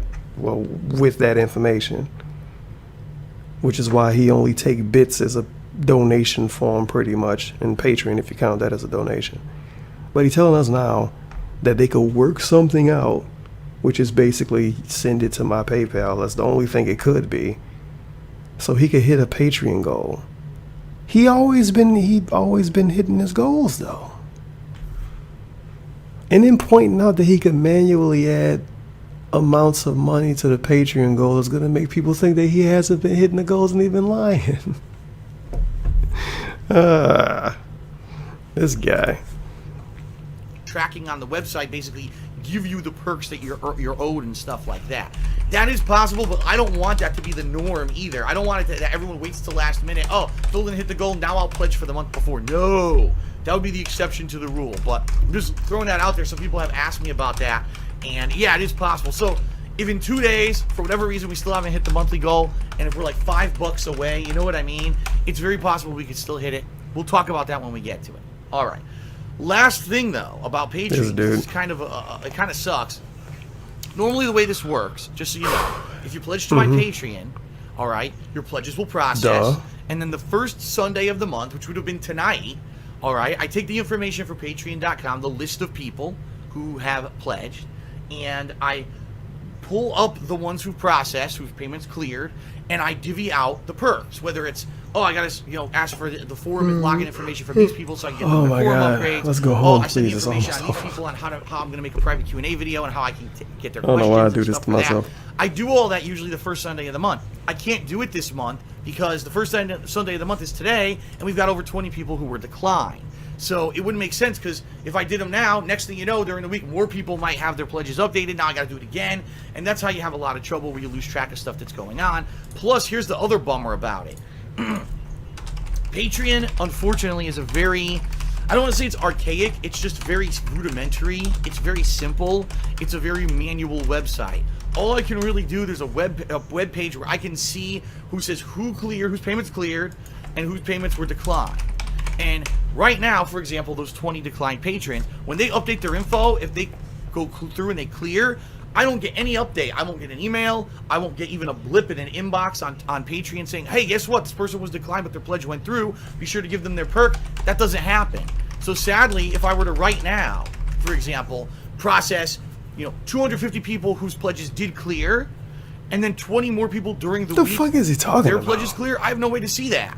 So what I need to do is wait until the end of this week coming up, and then have the report all at a glance, and then process the perks. And I apologize to those who already pledged legitimately. Your pledges went through. I wish that the process was a better process. It's not. Patreon is a very, like I said, rudimentary process. I would love if in the next few years they could update in the next so few automate certain things, right? In the next few years. You think you're gonna be around doing this shit for the next few years? Yeah, okay. $1, you'll get an email saying thank you, and you'll see your name in the week in preview coming soon. Or if you pledge $5, it automatically sends you a message saying, I need your forum login info so I can upgrade your forum account, right? It doesn't do any of that. It's all manual work on my behalf because they have nothing that's even set up at all to do that kind of shit. It sucks. I wish it was an easier process. So 1 week from today, I know today's the 1st, on January 8th, those people who had these declined pledges will have had a chance to update their pledges, okay? And January 8th, I will be processing everything and sending you all PMs on patreon.com for what information I need from you, all right?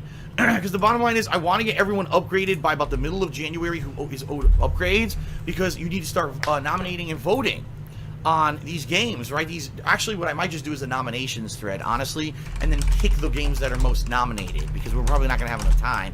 But I need nominations for these chill games if we hit the goal, all right? So, I know there's a lot to talk about with Patreon. That's why I did the second half of the video. I know most people probably tuned out already anyway and aren't even watching this part of the video.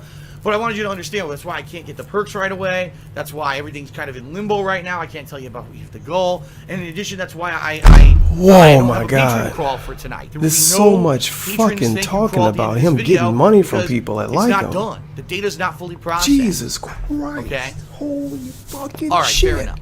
So, the good news is, I think January is going to be a fun month. It's more than half of this video him talking about views and Patreon. For real? I thought that's why you made the update video. How was this preview in a week? Preview in a week is talking about Patreon for 10-15 minutes? Okay. This is a Zelda Ocarina of Time game that I'm playing. I think you're going to love the year-end series. People always traditionally love the year-end series. So I don't foresee anything going wrong there. But I'm not sure exactly what to play next. I think it's going to be Dark Souls 1. I would like your feedback, okay? But outside of that, I am looking forward to the new stuff later in the month. I really want to do this Twitch and Chill stream. I really want to play Resident Evil 7. I'm looking forward to a lot of stuff. And you know what? There's a lot of questions about Resident Evil 7 as well. Will Phil play it in VR? Will Phil do, how's he going to capture and stream it? These questions will be answered. Right now, I'm actually kind of mulling it about in my head. All right, I got these different ideas about what I could do. And we'll talk a little bit more about that later in the month when we get closer to the release of Resident Evil 7. All right. That is it, everyone. Thank you for watching the Weekend Preview. Happy New Year. It's a good new year. I'm feeling positive about it. I hope you're feeling positive too. And I'll see you all week on Twitch for live streaming gameplay. I'll see you on KO Gaming, right? Which is youtube.com/KO Gaming 1 for those who aren't aware. For all the year-end series that are going to be going live. I'm excited. I hope you're excited. Please give me your feedback on everything going on. Wow. Peace out, everyone. Thanks for watching the Weekend Preview. So much of that video flew over my head because it was so much fucking Patreon talk. It was insane, dude. All right. This is the last video. All right. You won't believe what just happened. I barely can. I feel like he did another one too. Let me see. Let me double check this. As a matter of fact, no, it wasn't. We got some hot tweets to check out. You know how much I check tweets on this channel. This was posted by Dragon Killer because it's just, I'm blocked by DSP. Feels bad, man. But it's a forum post, so it kind of don't matter anyway. But can I make this bigger? Can you see it? Kinda. I have no idea how anybody can say this will be the third time Phil plays Dark Souls. It's factually, logically incorrect. My first run was in 2011 and the game was new. I had no idea what I was doing. I flew up through it for 8 hours with no help. Strategy guide was sold out everywhere because the game was so cryptic / difficult, and I gave up. 2 years later, when I had live streaming capabilities, I had my hand held through the entire time. Stream chat told me where to go. People defeated most of the bosses for me. It wasn't a playthrough. It was a tour of the universe, which was fine because people really wanted me to see the rest of the game. No, they didn't. People wanted him to play the rest of the game. And why so many people loved it? People didn't love that. This was the whole point of going back entirely. And then the Dragon Killer tweet, third time is factually, logically incorrect. Yeah, you go on to explain you played it 2 times before. Oh, you stupid. No, dude, it was a tour. It was a tour, dude. This guy. There's something else I wanted to look at, too. I think I forgot what it was. Because I'm good at making YouTube videos. Oh, yeah, this. And it show up on the screen. Well, folks, I should have been working on my year-end series. Instead, I spent an hour on something you'll never believe. It's that effing crazy. Making a short vlog now to explain how I just lost 2 hours of work due to, once again, people trying to ruin my business. Sorry. I talked about this last night. I don't know when the fuck you're gonna watch this. I don't know when it's gonna even fucking go on YouTube. But I talked about this when it first happened on my stream because somebody came and told me about it. He missed 2 hours of work because something happened with somebody trying to ruin his business, which isn't ruining his business. Somebody made his bot say stuff and they didn't even get to go through with it. But that's ruining his business, I guess. The bot posting like pictures of his parents and shit. You know, some Googled pictures of his parents. Wow. It's horrible. But he quote unquote lost 2 hours of work because he was trying to fix the situation. And like I pointed out, instead of him just saying, you know, just fixing the situation and going on to finish working on what he was working on, he had to tweet about it twice and then make a video talking about it, which means he lost more than 2 hours of work. And he gave the person that did it attention, which is going to make them some kind of, you know, is going to make them some kind of god amongst, you know, the detractors, I guess. People get mad at me when I say that, by the way. People actually get mad at me when I use the term detractors to talk about detractors. That's like the meme. That's the word we use. What am I supposed to say? Am I supposed to say a DSP hater? Because then people are going to say, no, they're not a hater. They're criticizing him. What the fuck you want me to say? Yeah, I'm talking to you. Post a paragraph long comment calling me out again. Anyway, this is so stupid. So stupid. If he would have just fixed the situation silently, not made a video about it, not gave it attention, it would have been all good. But not because he gave it attention, people are going to be like, well, I got to try to find a new way to troll DSP so I can get a video made just for me. Because that's pretty much what this is. They're like a god now because DSP made a whole video talking about what something they did. Yeah, go back to here. All right, description time. Once again, I found myself the target of people who think it's perfectly normal to try to destroy my business. Yet again, fucking with a bot. It's destroying his business. I have no idea who these people are. You made him a mod, or what I've done to ever deserve this kind of attack. Bobby and DSP. But at this point, I'm pretty speechless about the matter. You made an 11-minute long video. You're not speechless. But of course, somebody says someone posted pictures of his family. Okay, that's going too far. I mean, we know his whole name. We know his girlfriend's whole name. Probably would be easy to find pictures of their parents if they exist on the internet. Anyway, what I really find amusing is the time and effort some people some people spend in all of this. I mean, you think spending entire days into making 3-hour montages of 50-hour playthroughs would be more than enough, but no. Spending entire days into making 3-hour montages out of 50+ hour playthroughs. What 50+ hour playthrough got a montage? Fallout 3? Is that even 50 hours? I don't think he has a 50-hour long playthrough. Whatever.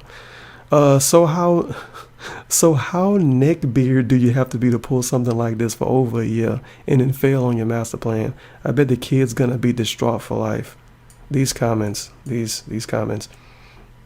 Phil will call this. I love this one. This is one of those. I don't like Phil, but I'm gonna be on his side in the comment. Fucking motorcycle going down the street. This says, Phil will call me a detractor that belongs to a certain group of kids, and even I think this is fucked up. It's just like those fucking typical meme comments. They be like, well, I'm not a fan of Phil, but, and then they post 4 paragraphs about how wrong something is that somebody did to him. Let me see. What's another one? You're a grade A dickhead, but this is pure unadulterated autism. These and the LTG people just go too far. I think most of them are children because they just don't know when to stop, and they can't tell when their obsession makes them look even more pathetic than what they think they're mocking. What the hell is he talking about with LTG that somebody did that was as bad as this? I don't know. But yeah, this is one of those, I don't like Phil, but comments. He just worded it wrong. He pretty much saying, you suck, DSP, but these guys suck more. It's time to go to the police and start using other messages. Yes, go to the police. Hey, Mr. Officer, this guy tried to ruin my Twitch chat. Can I file not a complaint. The word is fucking called when you want to get somebody sent to jail. That shit is ridiculous. Let this man earn a living. Right? Playing video games is work. Oh wow. And then his defending comment, actually doing anything on a schedule ends up being work. And then Sammy Samosa, of course. Watch the Story of Minecraft documentary. Popular YouTubers confirm it's a job.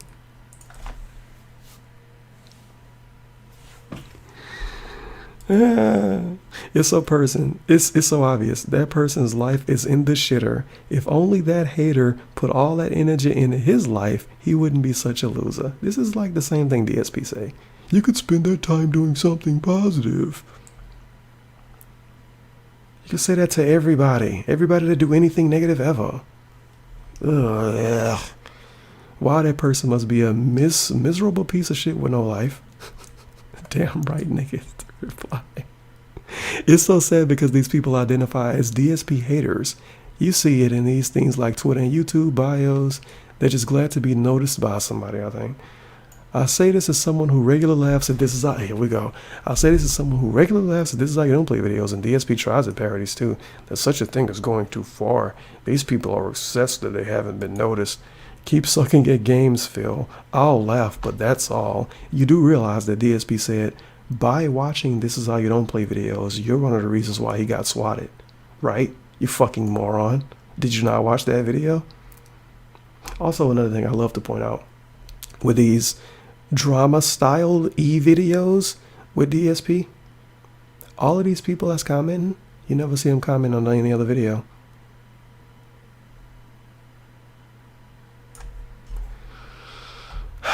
I don't watch your videos much, but I want to say, we have a limited time on the planet. Don't waste the year trying to ruin a YouTuber who isn't even that popular anymore.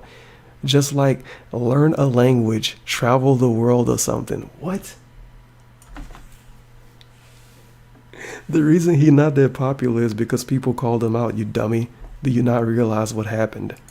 Oh my God.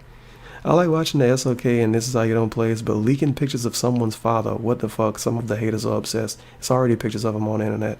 It's a person that's been alive for a long time. We know his son's entire name. I think it would be kind of easy to find pictures of his parents. It's 2017 now. Leaking pictures of his parents. Let's think about this. Leaking pictures of someone's parents is some kind of sick and twisted thing. Is his father never taken a picture? They ain't like the dude hid in the bushes and took a picture of him or something. Oh man. A man adding bot comments is killing your channel. Wow, dude. And he replied to David Davidson, no, people like you who spread bullshit videos about him are the problem. Yeah, spread bullshit videos. Even though you're pretty much copying and pasting stuff that he did and giving it a different title. Spreading bullshit. Just get a real job, and you said, instead of racking up debt, go get a job. Christ, all these people are fucked in the head. Wow, you sound like a fucking cassette player. Time to beg more like the pathetic fat fuck you are. Yikes. Oh, here we go. The only pathetic thing here is your immature, idiotic comment. Does your parents know you do this for a professional living? He get paid. He get paid a salary to post YouTube comments. If they didn't, they need to know what you're truly doing on the internet. They would be disgusted with your actions and give you the options of either stop stalking him or get a new place to live. I never seen this person comment before. And this dude posted this nonsense. Jesus Christ. I guess the concept of don't like it, don't watch it is unknown. Well, you have to watch it at least once to know if you like it or not. You fucking idiot. Okay, that's enough YouTube comments for me. Oh no, we got one more. Future Gaming 3000. I see him all the time.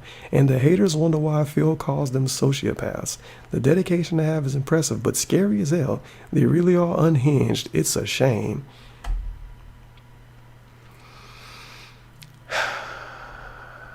These comments. They really have no life. They became sleeper agents for years just to get you. Wow, that's hardcore obsession. Making fun of DSP's commentary and approach to games is one thing. I've laughed at it myself. But to send false copyright claims and post insults against his family is psychotic? Some of the comments I've seen here directed at him have been disgusting and make me want to defend DSP. Really? YouTube comments make you want to defend him. And it's got 88 upvotes.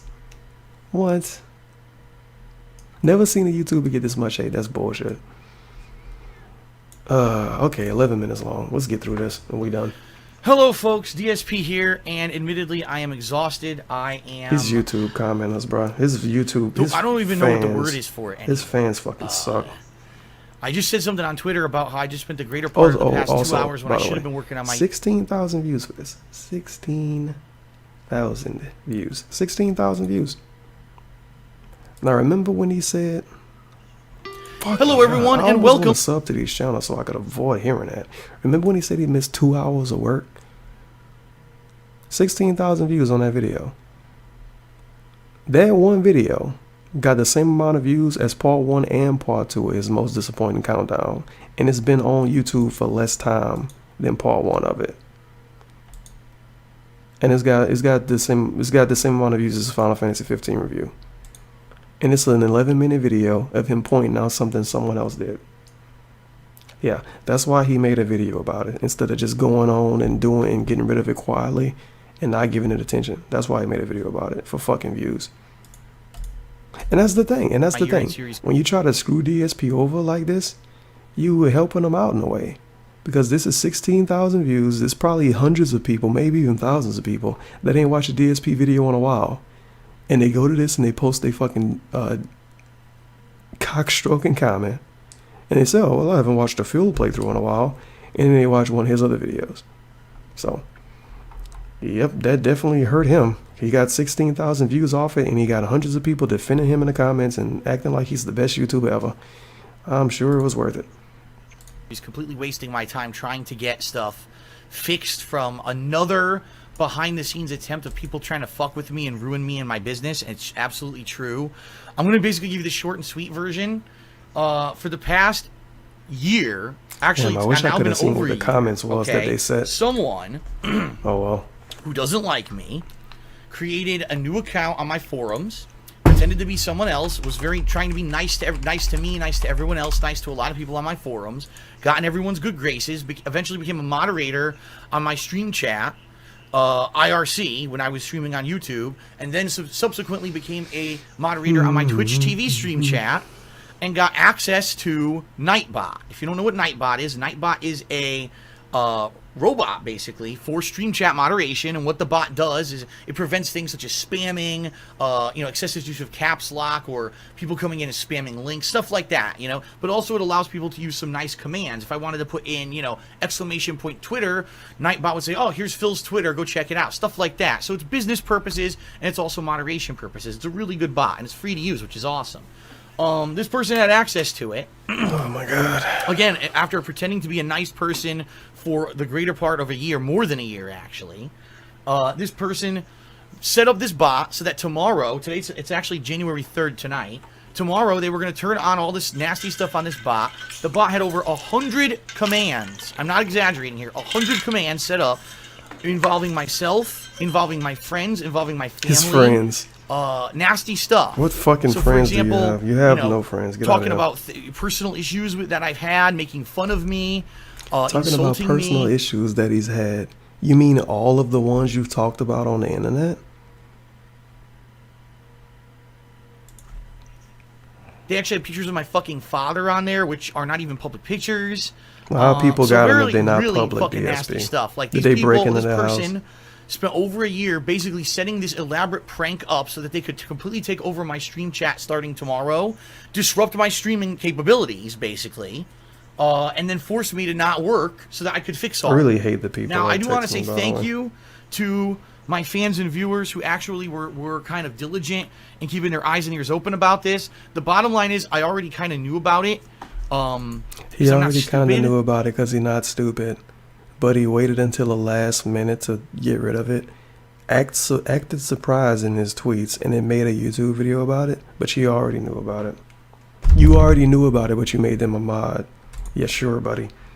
Let's Whatever. put it that way. I already If you knew say that this so. person wasn't who they were saying they were. I just wasn't sure.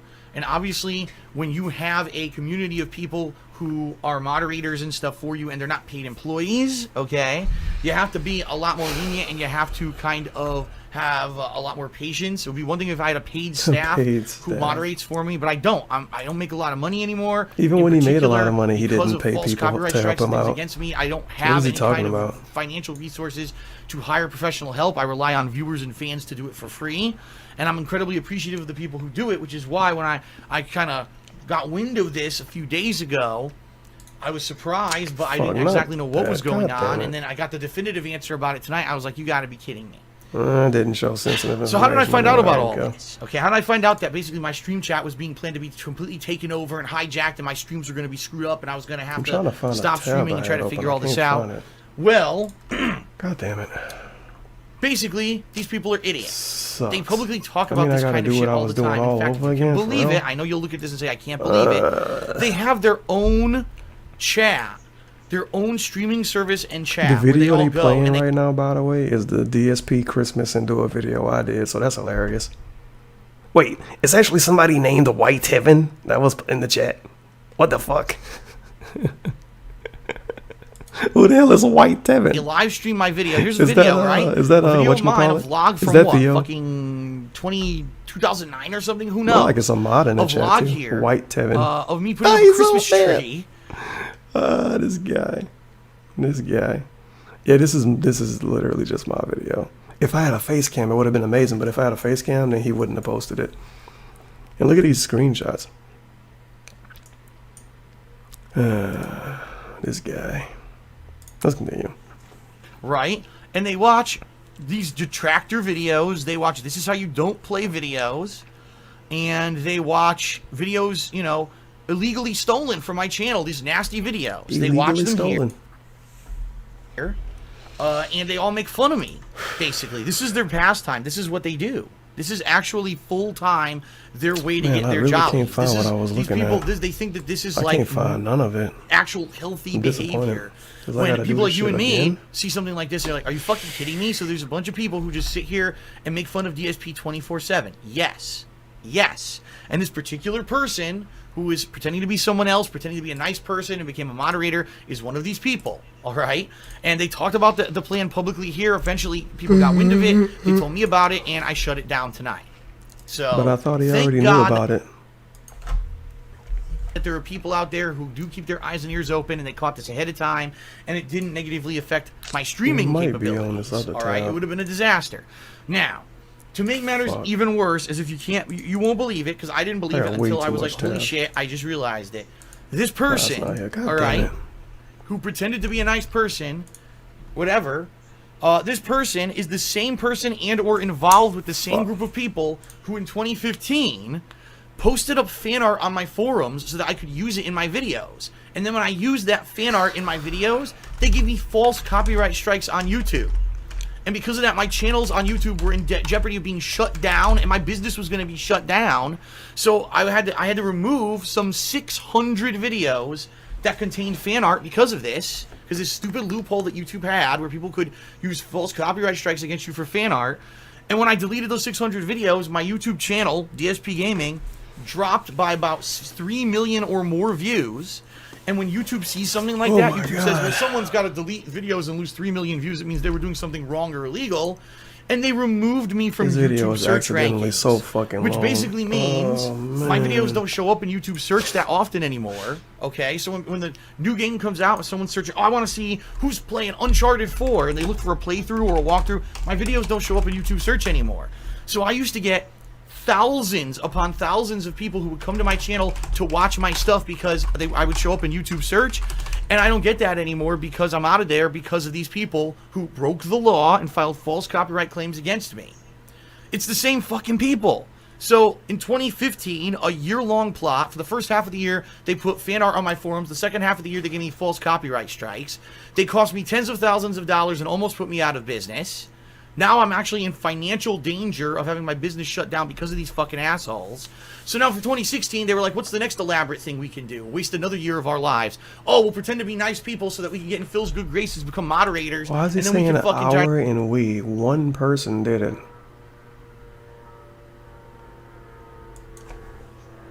To destroy his stream chat. I mean, holy fuck. What the fuck? These people are not sane people. This is not what a normal person does. This is what a sick person does. 2 years of this person's fucking life have been dedicated to try to destroy me and not allow me to do this. Destroy you and not get some master troll plan to come through.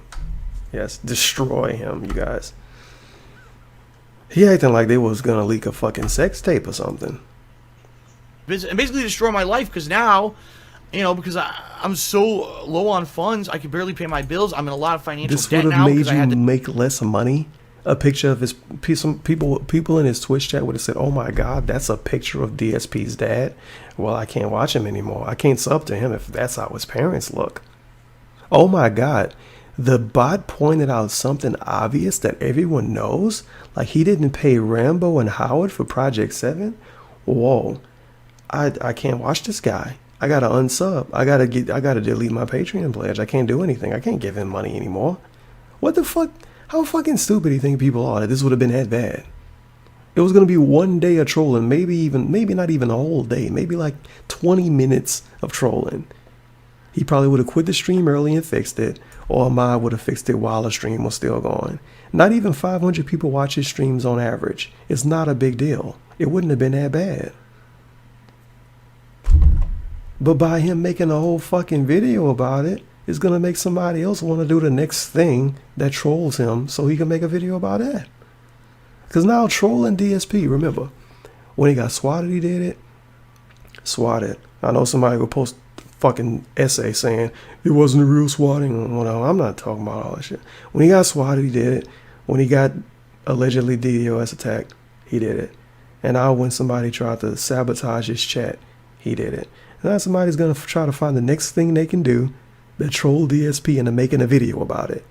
It's a competition now because every time it happens, someone makes a video about it.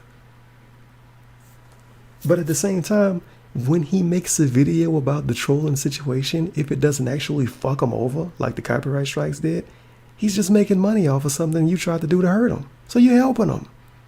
Because this video got 16,000 views in less than 2 days in both parts. As of recording of his yearly in-series thing. Both parts so far.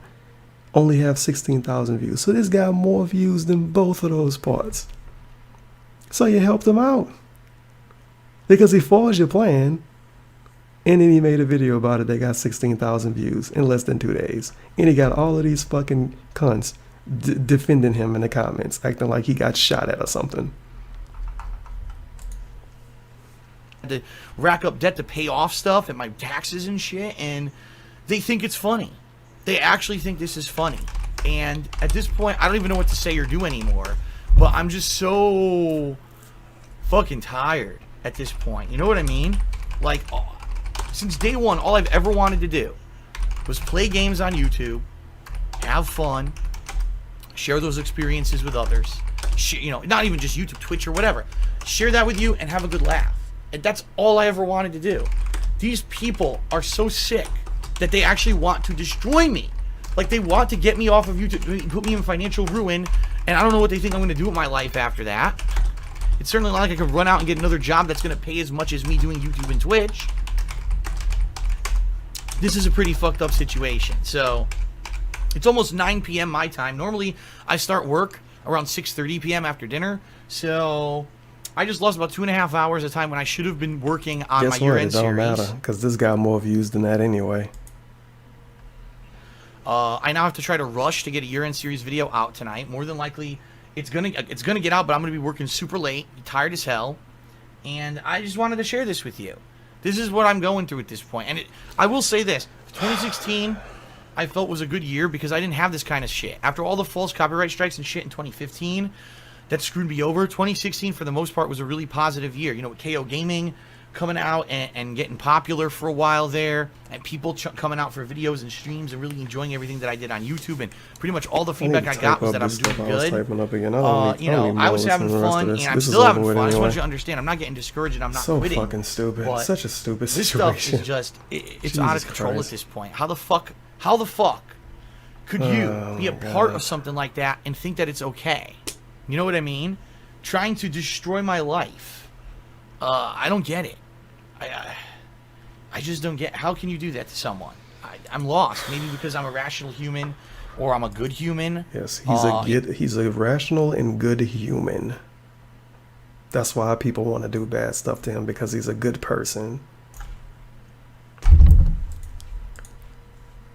You know, I have morals, and I put myself up to a standard where I wouldn't do this kind of shit to anyone. You know, listen to this lie. There's plenty of people in this life who've wronged me. Okay, like concretely wronged me, and I've gone after none of them. People that have concretely wronged him, and I can't even talk anymore. People that have concretely wronged him, he hasn't gone after any of them. Okay? I just let it go, and I move on with my own positive life. These are people who I don't even know who the fuck they are, and they're out to destroy me, to kill me. In a lot of ways, swatting me and shit. Yeah, because the same person did all of this. Fuck. Oh my god. I just don't get it anymore. You know, it wasn't bad enough to put me into dire financial straits with all the shit that they did to me in 2015. Now, for a year, setting up an elaborate prank to basically screw up my streaming, and you know, for how long? Luckily, it got caught ahead of time, and I shut it down tonight. So, again, I want to say thank you to those of you who are fans, true fans who are. Thanks, my true fans that watch Detractor channels all day. Thanks for wasting your life to watch someone else that you think is wasting their life. I can't do this without you. That's the bottom line. Is you know, this has always been a that evens it out. That's a community-based thing. The only reason I'm still here is because of the community of viewers, right? The hardcore people who aren't affected by all this negative shit and stick around day after day, think through things. So thank you to you guys and gals. Of course. All right, I'm going to upload this. I'm going to get to work on my year-end videos, which I've now lost 2 hours of work doing. Delightful. But I still hope that you'll check it out when it does go live. All right, everyone?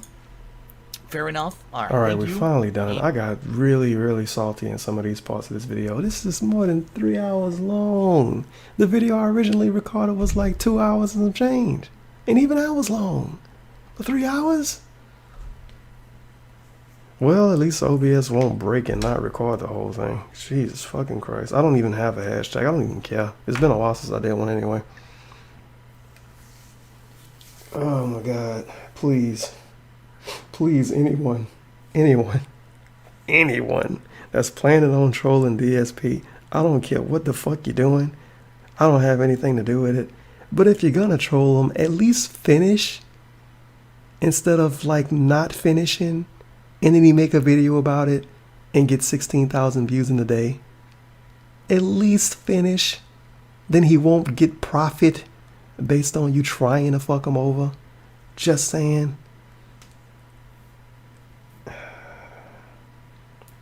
The world we live in. And of course the comments are fucking horrible. I already read a good bit of them. So there's no point in going over that again. I think that's pretty much it for me though. 3 hours. I am already 5,000 G. If you watched the video this far, I don't know why. Maybe you was really bored. Really, really, really wish I would have said, oh, fuck that, I'm not doing a video. I don't care if people want to watch a random fucking stupid video about DSP. Because I could have been doing something fun, like playing Overwatch or Street Fighter 5.